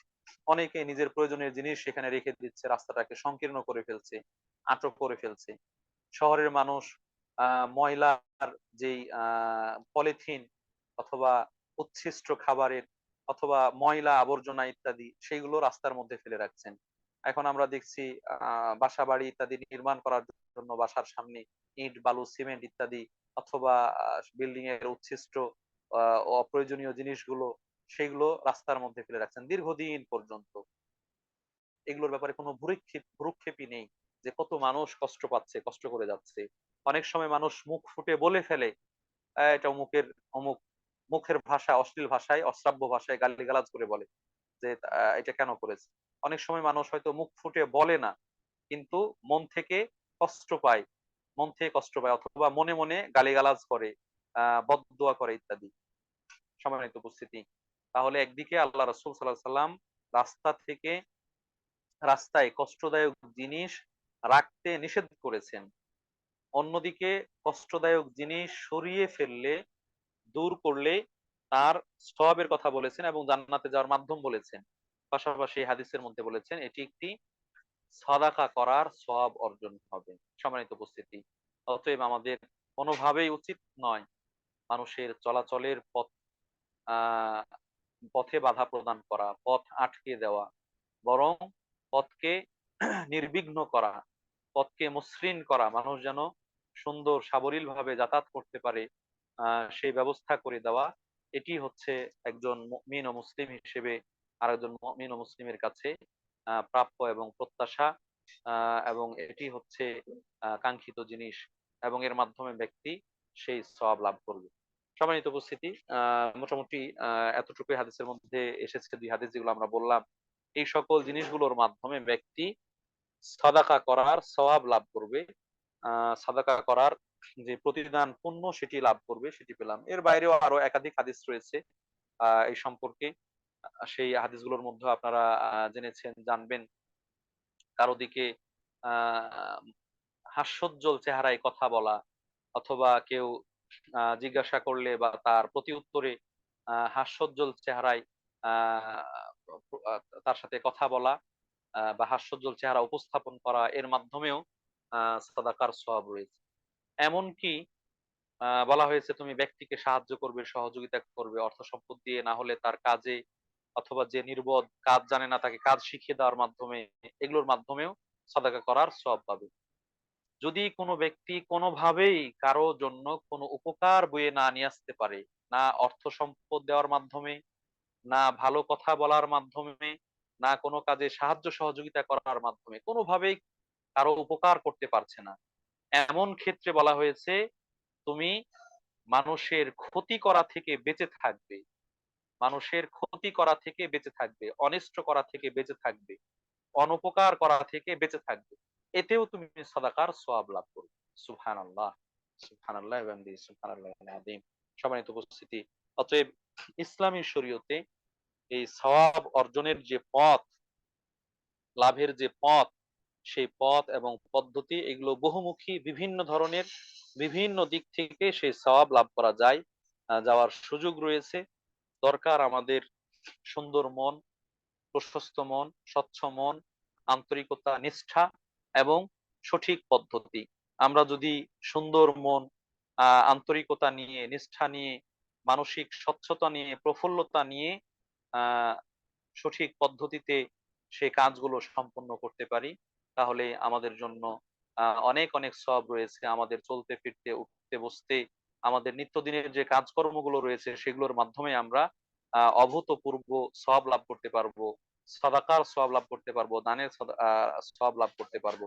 এগুলো আমাদের জন্য প্রশস্ত। আল্লাহ রাব্বুল আলামিন আমাদেরকে সেই ধরনের মন মানসিকতা দান করুন, সেই ধরনের স্বচ্ছ হৃদয় দান করুন, প্রশস্ত অন্তর দান করুন, নিষ্কলুষ হৃদয় দান করুন, যে নিষ্কলুষ উদার হৃদয় নিয়ে পরোপকার করার মাধ্যমে প্রশান্তি লাভ করব, আল্লাহর কাছে প্রিয় বান্দায় পরিণত হতে পারবো, মানুষের মনও জয় হবে, আল্লাহর কাছে সওয়াবও পাবো, মানুষের উপকার হবে, আল্লাহর কাছে সওয়াবও পাবো, আল্লাহর কাছে উত্তম প্রতিদান পাবো।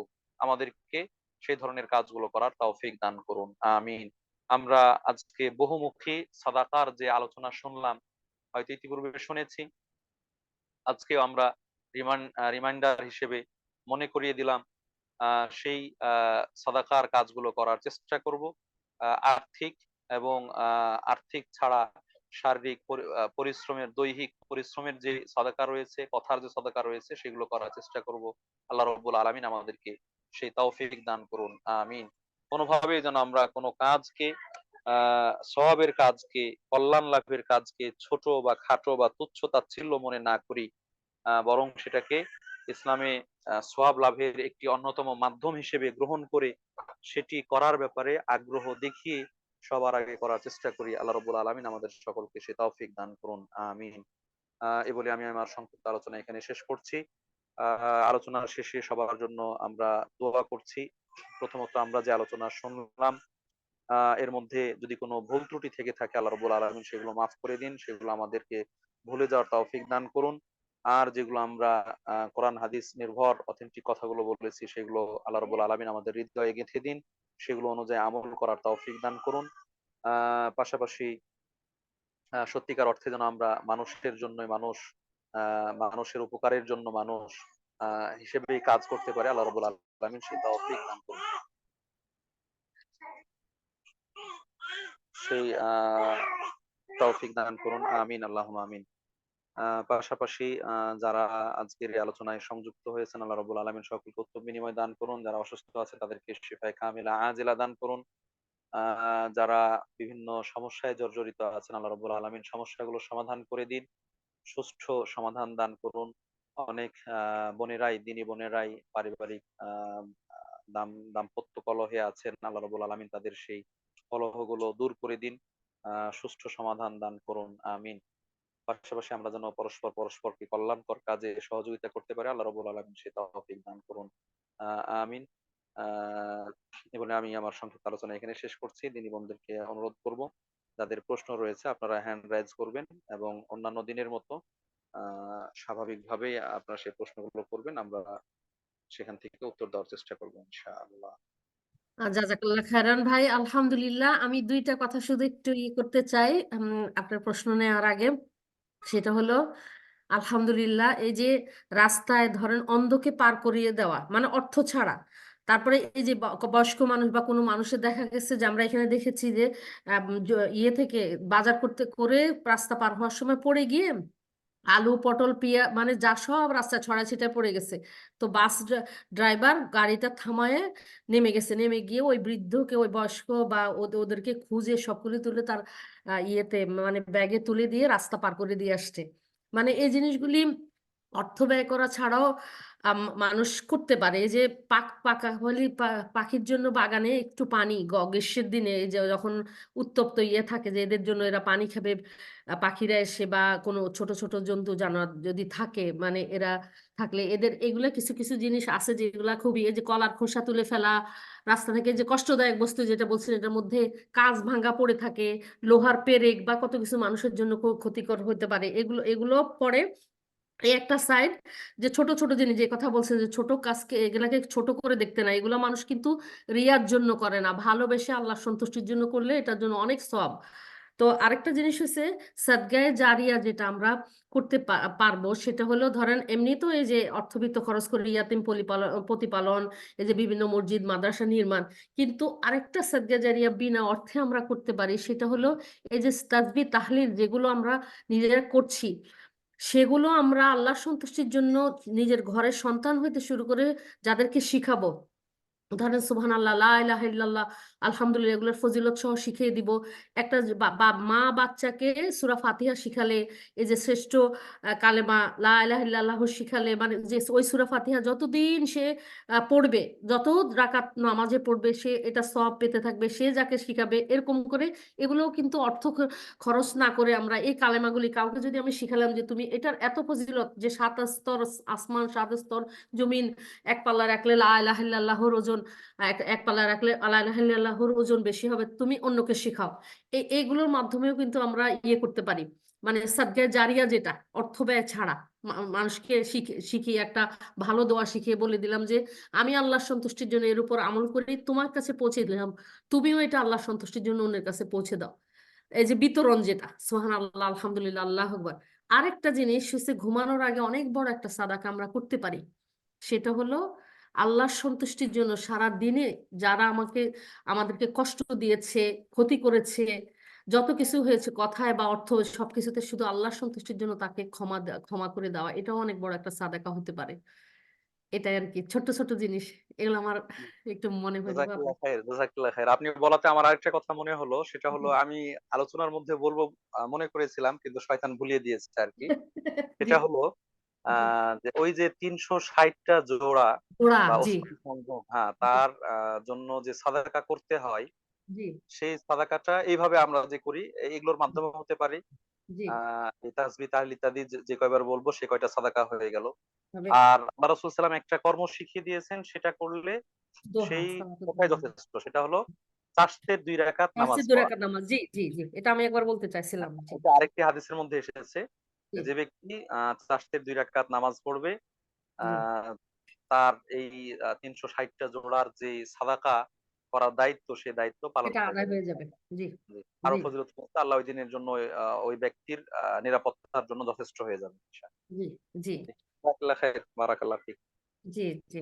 আমরা পরিশেষে ওই জান্নাত লাভের আশায় মানুষকে ক্ষমাও করব, আর এগুলা এই যে বিনা পয়সায় যে সদাকাগুলি করা যায়।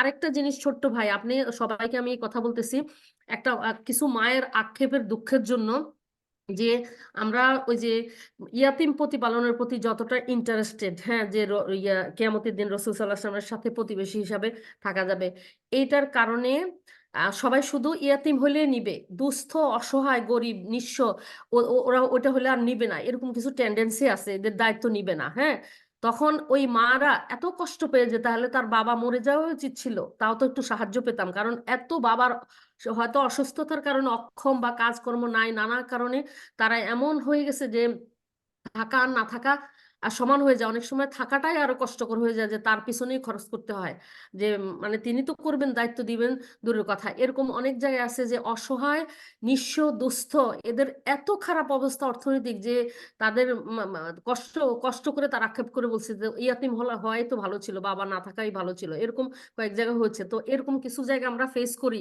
যারা হাফিজি পড়তেছে কিন্তু মানুষ তাদের দায়িত্ব নিতে চাইতেছে না, ইয়াতিম হলে নিবে। বুঝছেন ভাই, এই জিনিসটা একটু আপনি বোনদেরকে ক্লিয়ার করবেন যে ওখানেও সওয়াব আছে অসহায় নিঃস্বের পাশে দাঁড়ানো।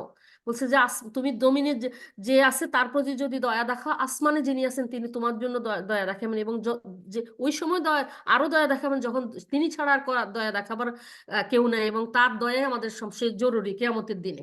জি ভাই, এই জিনিসটা আমার আপনার প্রতি অনুরোধ থাকলো আর কি। জি বারাকাল্লাহ ফিক, বারাকাল্লাহ ফিক। জি হ্যাঁ, আপনি যেটা বলছেন এটার বাস্তবতায় আমরা ভুক্তভোগী আর কি।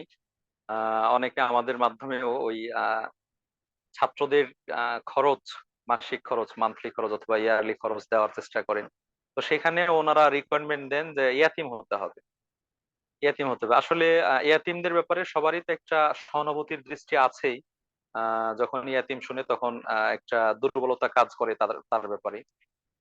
কিন্তু আপনি যেটা বললেন যে ইয়াতিমের থেকেও অসহায়, ইয়াতিমের থেকেও অভাবী, ইয়াতিমের থেকেও অনেক নিঃস্ব, মেধাবী ছাত্র, ব্রিলিয়ান্ট এবং পড়ালেখায় খুবই আগ্রহী, তার মধ্যে আদব আখলাক দিনদারিত্ব সেগুলো অনেক ভালো, কিন্তু দানের ব্যাপারে মানুষের অনাগ্রহ রয়েছে। আসলে ইয়াতিমকে প্রতিপালন করা এটা তো ভালো কাজ, এটা একটা দিক। তো ইয়াতিম ছাড়াও আপনি সাদাকা জারিয়ার দিকটা চিন্তা করলে ওই যে ভালো দোয়া শিখালে যেরকম সেটা সে আমল করে আপনি সওয়াব পাবেন, অনুরূপ ভাবে তাকে ভালো দোয়া শিখতে যদি সহযোগিতা করেন, তার খাবার ব্যবস্থা করছেন, তার পোশাকের ব্যবস্থা করছেন, তার এলেম শেখার ব্যবস্থা করছেন, এবং সে সুষ্ঠু পরিবেশে ইবাদত বন্দেগী শিখবে, আমল করবে, বড় হবে, তার ব্যবস্থা করছেন, এটা তো ইয়াতিম প্রতিপালন থেকে কোন অংশে কম, বরং তার থেকে আরো ভালো। আমরা যদি কম্পেয়ার করি তাহলে কোন না কোনো দিক থেকে তার থেকেও এটা ভালো। তো এই যে এগুলোতে আমাদের দৃষ্টিভঙ্গি পরিবর্তন হওয়া দরকার। এবং শুধু ইয়াতিম একটা দিক বিবেচনায় নয়, বরং সার্বিক দিক বিবেচনায় বিষয়গুলো নিয়ে এসে আমাদের দানের হাতগুলো বাড়িয়ে দেওয়া দরকার। আপনি আহ আপনার মূল উদ্দেশ্য হচ্ছে কল্যাণ কামনা, মূল উদ্দেশ্য হচ্ছে সওয়াব প্রত্যাশা, মূল উদ্দেশ্য হচ্ছে আপনি উত্তম বিনিময় পাওয়া। তো এটাই যদি মূল উদ্দেশ্য হয়, তাহলে আপনার মাধ্যমে যতটুকু কল্যাণ করা সম্ভব সেটা আপনি আহ গরিব, ইয়াতিম নির্বিশেষে সকলের প্রতি ঢেলে দিবেন। এটাই হচ্ছে প্রত্যাশিত। আল্লাহ রাসূল সাল্লাল্লাহু আলাইহি ওয়াসাল্লাম বলছেন, আলা কুল্লি কাবিদি রাতবিন সাদাকা। এটা একটা হাদিস। এ ব্যাপারে আমার লম্বা দুটো লেকচার রয়েছে, আহ আমি আলোচনা করেছি, এখানে সারমর্মগুলো সংক্ষেপে বলার চেষ্টা করেছি। তো সেখানে আল্লাহ রাসূল সাল্লাল্লাহু আলাইহি ওয়াসাল্লাম বলছেন, আলা কুল্লি কাবিদি রাতবিন সাদাকা, প্রাণ বিশিষ্ট যে কোনো জিনিসের উপর দয়া দেখানো এর মধ্যেও সাদাকার সওয়াব রয়েছে। তার মানে একটা গরু অথবা একটা ছাগল বা হাঁস মুরগি, তাকে যদি আপনার সহানুভূতি দেখানোর মতো কোনো সুযোগ থাকে, সেটাকে জবাই করে খাওয়া যায় যাচ্ছে, সেটা ভিন্ন কথা। কিন্তু একটা কঠিন অবস্থায় আছে, সেখানে আপনি তাকে সহানুভূতি দেখানোর সুযোগ রয়েছে, দয়া দেখানোর সুযোগ রয়েছে, সে দয়া যদি দেখান তাহলে এর মাধ্যমে কিন্তু আপনি সওয়াব লাভ করতে পারবেন, সাদাকার সওয়াব পাবেন। এটা যদি সেই গরু ছাগল হাঁস মুরগি অথবা হিংস্র প্রাণী কুকুর, যেই কুকুরকে কঠিন অবস্থায় দেখে একজন খারাপ মহিলা, দুশ্চরিত্রের মহিলা, সে তাকে পানি পান করিয়েছিল এবং কঠিন পরিস্থিতিতে মোজা ভিজিয়ে কূপ থেকে পানি উঠিয়ে তাকে পানি পান করিয়েছিল, পানি ফেলে দিয়েছিল, সেটা সে চেটে চেটে পান করেছে। তো এই কাজে আল্লাহ তাআলা খুশি হয়ে তার এই জেনা ব্যভিচারের মতো এত বড় অপরাধ মাফ করে তাকে জান্নাতবাসী করে দিয়েছেন। সুবহানাল্লাহ। তাহলে এইরকম যদি একটা হিংস্র প্রাণী, একটা চতুষ্পদ প্রাণী, তার ক্ষেত্রে দয়া দেখিয়ে সওয়াব পান, আপনি মানুষ, সৃষ্টির সেরা, হ্যাঁ, সৃষ্টির সেরা আশরাফুল মাখলুকাত, তাদের মধ্যে যে অসহায়, যে দুস্থ, যে অভাবী, বিশেষ করে যারা তালিবুল ইলম, মাদ্রাসায় পড়াশোনা করছে, দিন চর্চা করছে, দিনের ইলম চর্চা করছে, দিনের জ্ঞান শিখছে, তাকে আপনি সহযোগিতা করবেন। এটা তো অনেক অনেক বেশি আগ্রহ ভরে এগিয়ে আসা উচিত, এগিয়ে আসা দরকার। এবং ওই হাদিসটা আপনি মনে করিয়ে দিলেন, আল্লাহ রাসূলুল্লাহ সাল্লাল্লাহু আলাইহি ওয়াসাল্লাম বলছেন, ইরহামু মান ফিল আরদ ইয়ারহামকুম মান ফিস সামা। জমিনে যারা রয়েছে, জমিনের অধিবাসীদেরকে তোমরা দয়া করো, অনুকম্পা করো, তোমাদেরকে দয়া করবেন যিনি আকাশে রয়েছেন। আকাশ রয়েছেন আল্লাহ রাব্বুল আলামিন। এবং সেই কঠিন মুহূর্তে বলা হয়েছে যে এমন সময় সহজ সাহায্য করবেন, দয়া করবেন, যে সময় তার দয়া এবং সাহায্য ছাড়া আর কেউই সাহায্য করার ক্ষমতা রাখে না, কারোরই সাহায্য পাওয়া যাবে না। তো এই বিষয়টাকে আমাদের আসলে গুরুত্ব দেওয়া দরকার, এবং যেন ওই এককেন্দ্রিক প্রবণতা তৈরি না হয়। আমরা প্রায়োরিটি দিব ইয়াতিম যদি হয়, পাশাপাশি অভাবী দুস্থ হয়, সেটাকে প্রায়োরিটি দিব, কিন্তু এ বলে অন্যগুলোকে নেগলেক্ট করব, অন্যগুলোকে পরিহার করব, এড়িয়ে যাব, এমনটা যেন না হয়। আল্লাহ রাব্বুল আলামিন আমাদেরকে সঠিক বুঝ দান করুন, আমিন। দিনী বোনদের মধ্যে প্রশ্ন করার জন্য হাত উঠিয়েছেন কয়েকজন। আহ এদের মধ্যে খালেদা বেগম আছেন, অনলাইনে থাকলে প্রশ্ন করুন।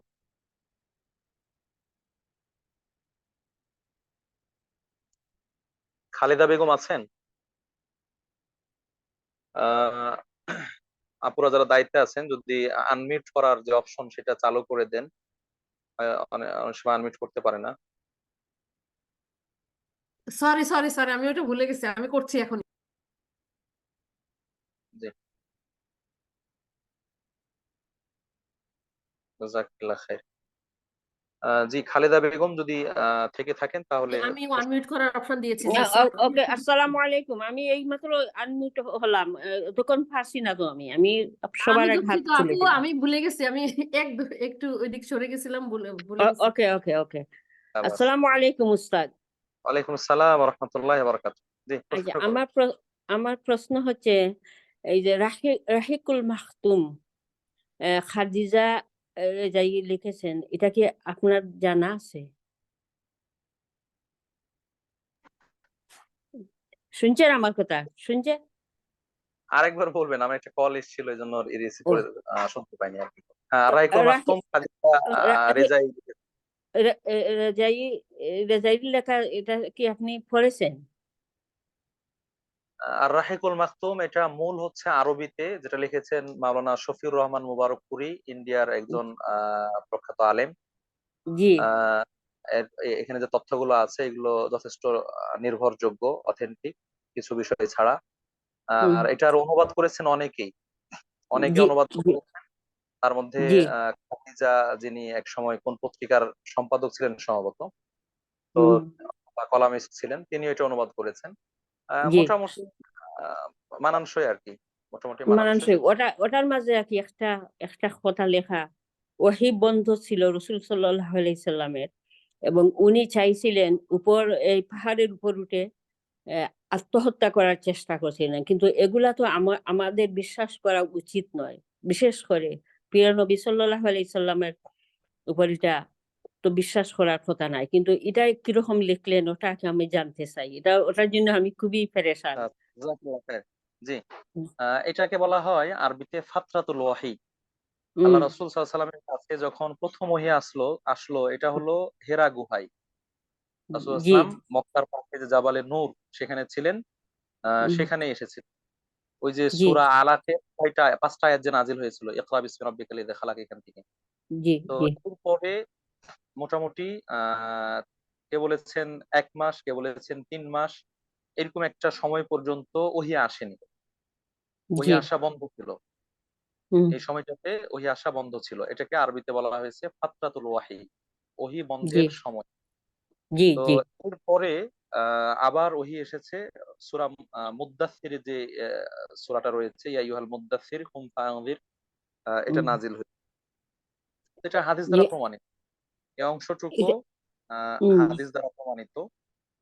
তো সেই হুম, সময় যখন তার কাছে ওহী আসছিল না, হুম, এবং আহ, তিনি তাকে যে অন্যরা বলছিল তিনি হুম পাগল হয়ে গিয়েছেন বা হুম তিনি আক্রান্ত হয়েছেন, একটা এরকম ক্ষেত্রে তিনি কখনো কখনো এ ধরনের কি হয়েছেন, মনে হয়েছে যে এমনটা, মনে হয়েছে এমনটা, এ ধরনের কিছু বর্ণনা এসেছে। এটা এই সহি সহি এগুলো হচ্ছে ঐতিহাসিক। বুখারিতে আসছে, ওরা লেখছে, কিন্তু জি জি, আমাদের তো এটাতে ইতিহাসের বিষয়। বিশ্বাস করা যায় কি এটাতে?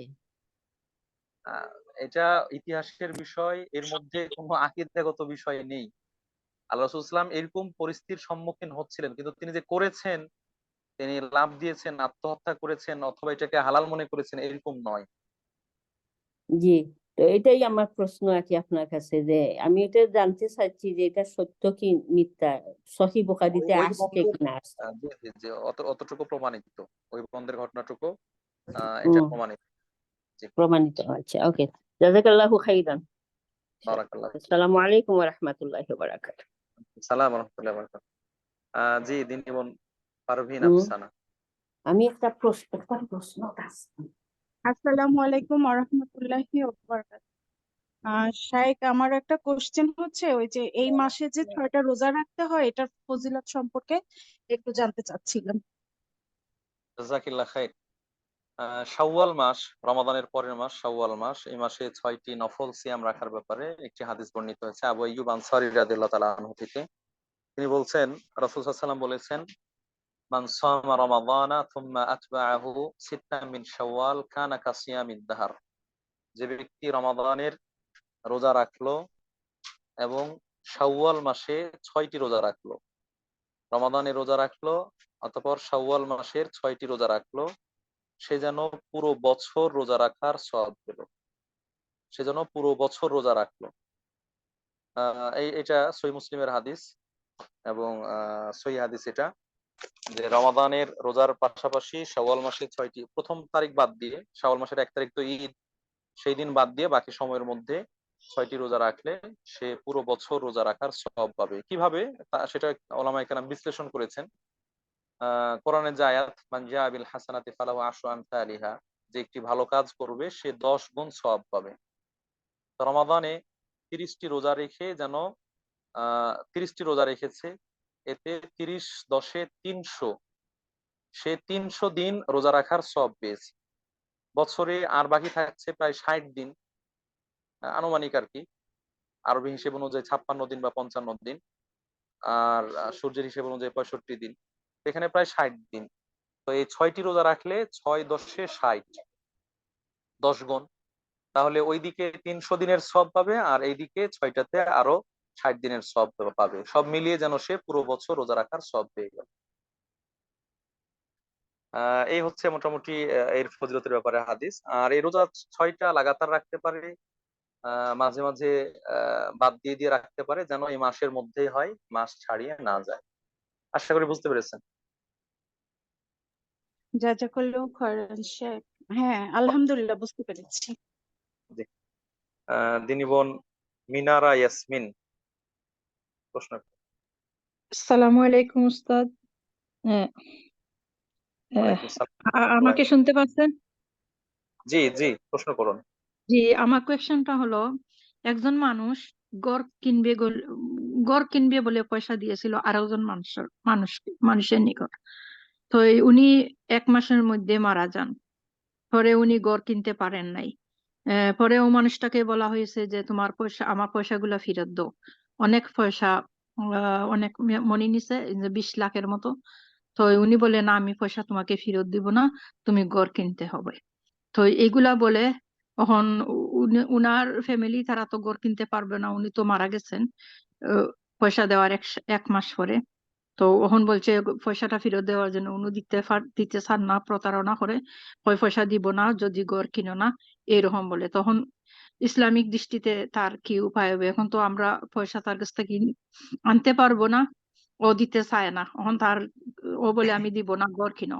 কিন্তু গড় কিনা, এই বাড়িটা কিনা অনেক অনেক পয়সার দরকার, অনেক অনেক টাকার দরকার। ওগুলা তো 300 আমরা 400 হাজার বুঝতে পেরেছি পাউন্ডের প্রশ্ন। দরকার। এগুলা পাবে না জি? আমরা প্রশ্ন মনে হয় বুঝতে পেরেছি, আমরা উত্তর দেওয়ার চেষ্টা করি। জি শুনেন। আপনি বলেন তো এখন কি করবো ইসলামিক দৃষ্টিতে তারে আমরা তো কিছু করতাম পারতাম না, এখন আখিরাতে তার কি অবস্থা হইব? উনি তো সবর করে বসে আছেন যে কিছু করা নাই, ওর কাছ থেকে পয়সা আনা যাবে না। আপনার প্রশ্ন দ্বারা আমি বুঝতে পেরেছি, যিনি ঘর জি কিনতে চেয়েছিলেন তিনি একটা মোটা অঙ্কের টাকা দিয়েছেন, দেওয়ার পরে মারা গিয়েছেন। জি আর যিনি ঘর বিক্রি করবেন তিনি এখনো জীবিত আছেন। জি তো জি উনি জি ওই ক্রেতার মৃত্যুর পরে বলছেন যে বাকি টাকাটা ফেরত দেওয়া যাবে না, হয় আপনারা ঘর কিনুন, না হলে টাকা ফেরত দেওয়া হবে না। জি বিষয়টা জি এরকম। জি এই যে অবস্থায় বিষয়টা ইসলামী এরকম। শরীয়তের বিধিবিধান কি? জি জি জীবিত ব্যক্তি জীবিত অবস্থায় যে লেনদেন করেন, সেই লেনদেন বিশেষ করে যদি আর্থিক কোনো লেনদেন হয়, এই লেনদেনের মিরাস যারা তার পরবর্তীতে উত্তরাধিকারী আছেন তাদের ক্ষেত্রেও প্রযোজ্য হয়। জীবিত ব্যক্তি যদি কোনো কিছু কেনার জন্য টাকা দিয়ে থাকতেন, তাহলে তিনি মারা গিয়েছেন, তার যারা ওয়ারিস তারা ওই যেটা কিনে নিয়েছেন সেটা তারা পাবেন। অথবা কোনো দেনা পাওনা থাকে তাহলে তারা সেটা পরিশোধ করবেন তার সে পরিত্যক্ত সম্পদ থেকে। তো সেই হিসেবে যিনি ঘর কিনতে চেয়েছিলেন তিনি মারা গিয়েছেন, কিন্তু তার ওয়ারিস যারা রয়েছে তারা যদি এই ঘর কিনে নিতে চান তাহলে ওই ইসলামী শরীয়তের বিধান অনুযায়ী এই ঘরটা কিনে নিতেই পারবেন। ইসলামী শরীয়তে বাধা নেই। কিন্তু যদি কিনে না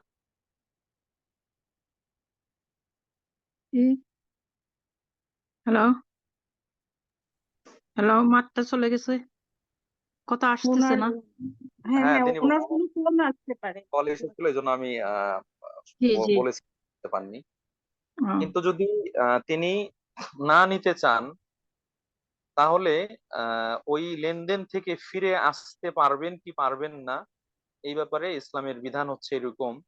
যদি উনি স্বেচ্ছায় সেটা ফেরত দিয়ে দেন, ঠিক আছে নিতে চেয়েছিলেন এখন নিতে পারছেন না, আমি ছাড় দিয়ে দিলাম, তাহলে এটা তিনি ভালো কাজ করলেন, এটা সওয়াবের কাজ করলেন, আপনাদের প্রতি দয়া দেখালেন যে হ্যাঁ আপনার বাবা বা আপনার স্বামী তিনি নিতে চেয়েছিলেন নিতে পারেননি, এখন আপনারা নিতে পারছেন না, তাহলে যে টাকা দিয়েছিলেন সেটা কি ফেরত নিয়ে নেন, এটা তিনি সওয়াবের কাজ করবেন। কিন্তু যদি ওই লেনদেনের চুক্তিতে এরকম ফেরত দেওয়ার কথা না থাকে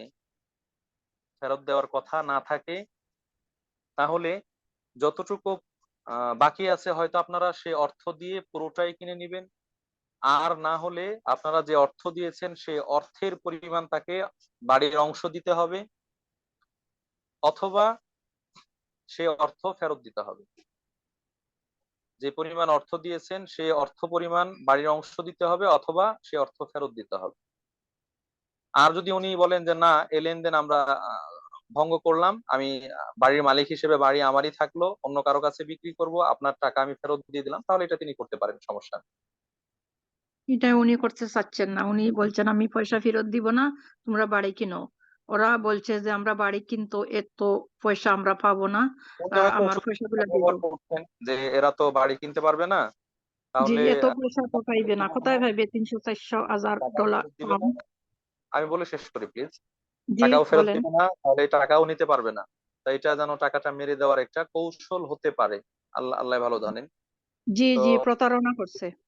এরকম হয় তাহলে আমরা অনুরোধ করব যে যেহেতু বাড়ি উনি নেননি, সেই হিসেবে যদি সেটা ফেরত দিয়ে দেওয়া হয়, ফেরত দেওয়া সম্ভব হয় তাহলে সেটাই ভালো। আর যদি সম্ভব না হয় তাহলে বাড়ি অন্য তার যে পরিমাণ মূল্য পরিশোধ করা হয়েছে সেই পরিমাণ অংশ তাকে বুঝিয়ে দেন, তারা হয়তো এটা অন্য জায়গায় বিক্রি করে টাকাটা নিতে পারবেন। না না বাড়ি ওনা আরো জায়গায় বিক্রয় করবে, বাড়িটার দাম আরো 2 ডাবল হয়ে গেছে এখন। 2 বছরের আগের কথা হয়েছিল, নিয়ারলি 3 ইয়ার্স হয়ে গেছে।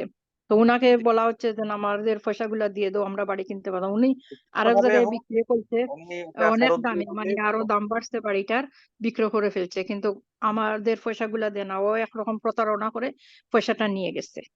যে এটা যদি উনি জুলুম করেন অন্যায় করেন, অন্যায়ের প্রতিফল আল্লাহর কাছে পাবেন তিনি।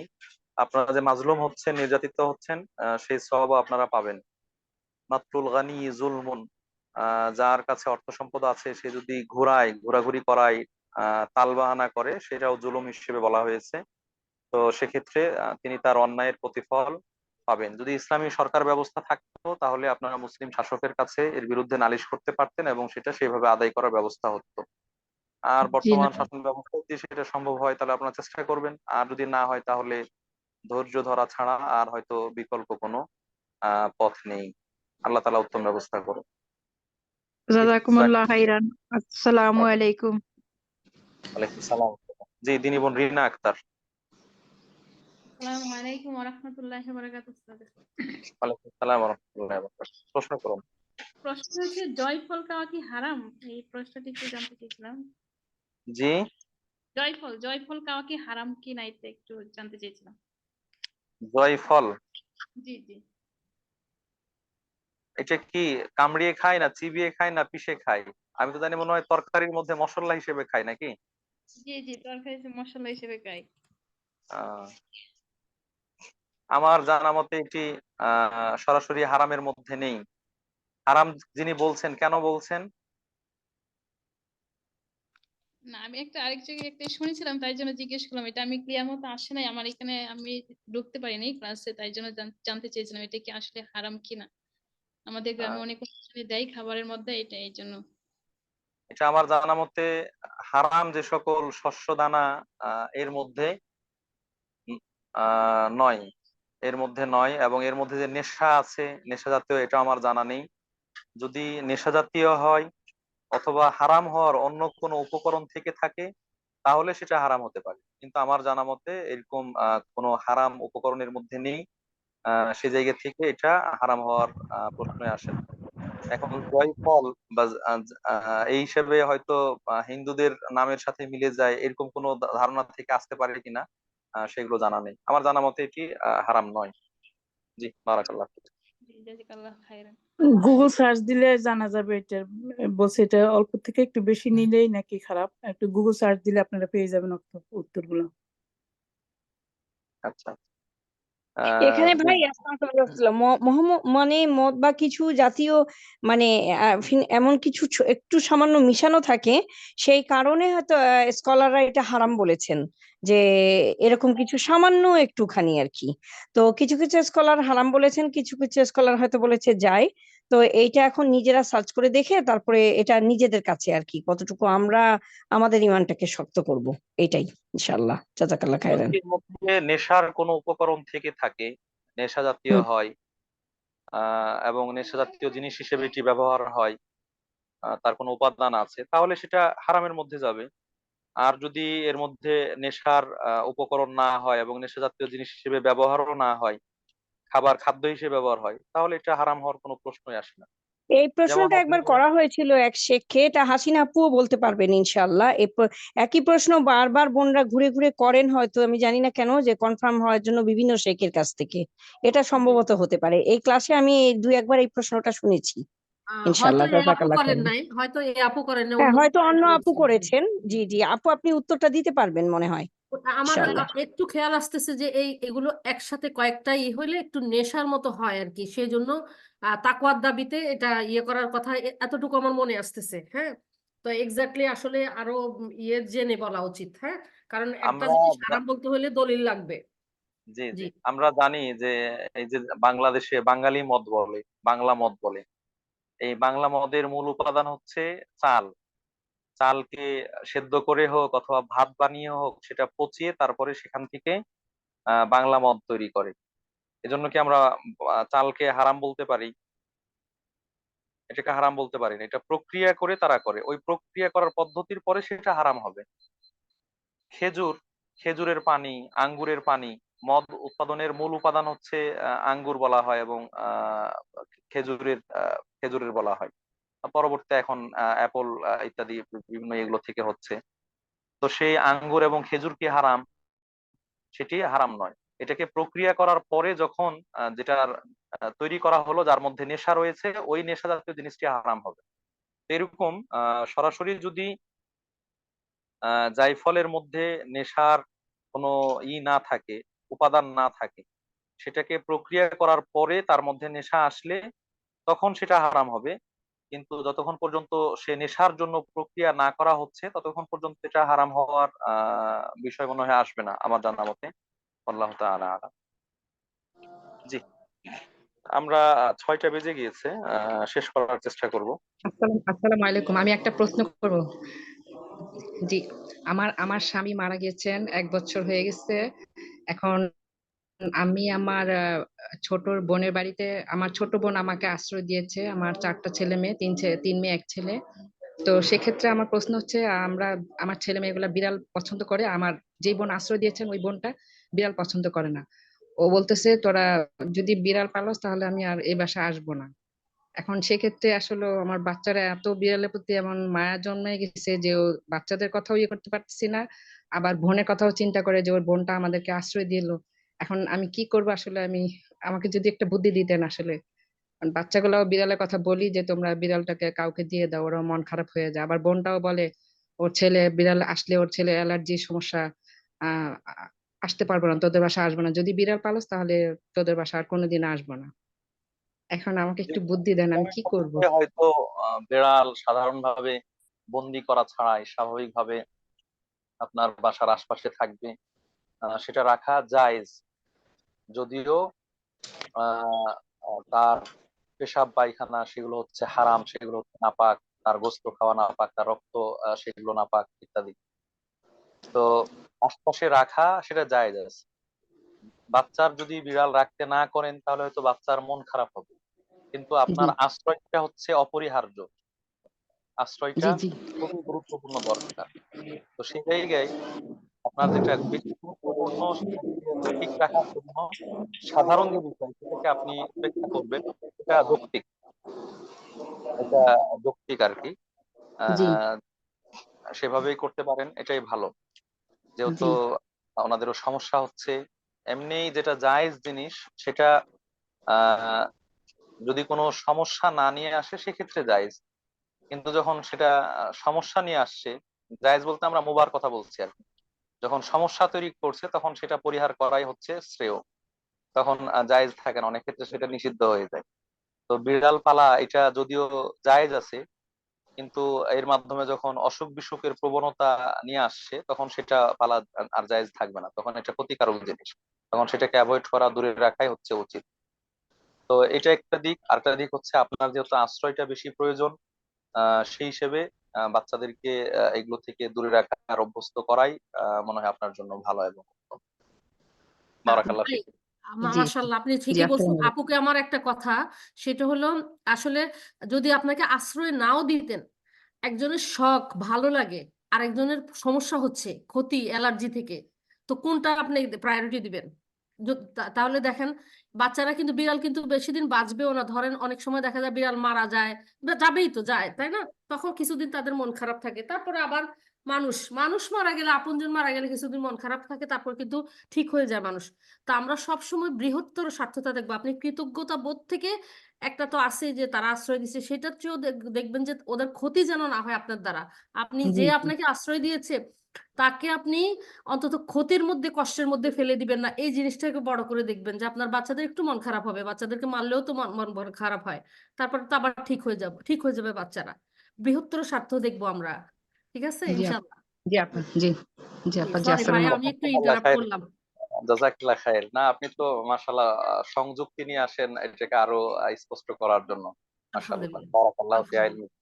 আল্লাহ আপনার আলহামদুলিল্লাহ। জ্ঞানে বরকত দান করুন। আমিন ইয়া রাব্বাল আরো আলামিন। কয়েকজন দিনী বোনের প্রশ্ন মনে হয় ছিল, হাত উঠিয়ে রেখেছেন, আমি শেষ করতে চাচ্ছি। জি পরবর্তী জি শায়েখ জি। আছেন, শায়েখের কাছে ইনশাআল্লাহ সেগুলো উপস্থাপন করবেন। এর বাইরে যদি খুব জরুরি থাকে তাহলে হোয়াটসঅ্যাপে দিয়ে রাখা, আমি হয়তো পরবর্তীতে দেওয়ার চেষ্টা করবো ইনশাআল্লাহ। জি, সে পর্যন্ত আল্লাহ তাআলা সবাইকে ভালো রাখুন, সুস্থ রাখুন। এই বলে আমি আমার আলোচনা শেষ করছি। সুবহানাকাল্লাহুম্মা ওয়া বিহামদিকা আশহাদু আল্লা ইলাহা ইল্লা আনতা আস্তাগফিরুকা ওয়া আতুবু ইলাইক। আসসালামু আলাইকুম ওয়া রাহমাতুল্লাহি ওয়া বারাকাতুহু। ওয়ালাইকুম আসসালাম ওয়া রাহমাতুল্লাহি ওয়া বারাকাতুহু। জি ইনশাআল্লাহ, জাযাকাল্লাহ খাইরান কাসিরান ফিদ দুনিয়া ওয়াল আখিরাহ। আমিন ইয়া রাব্বাল আলামিন।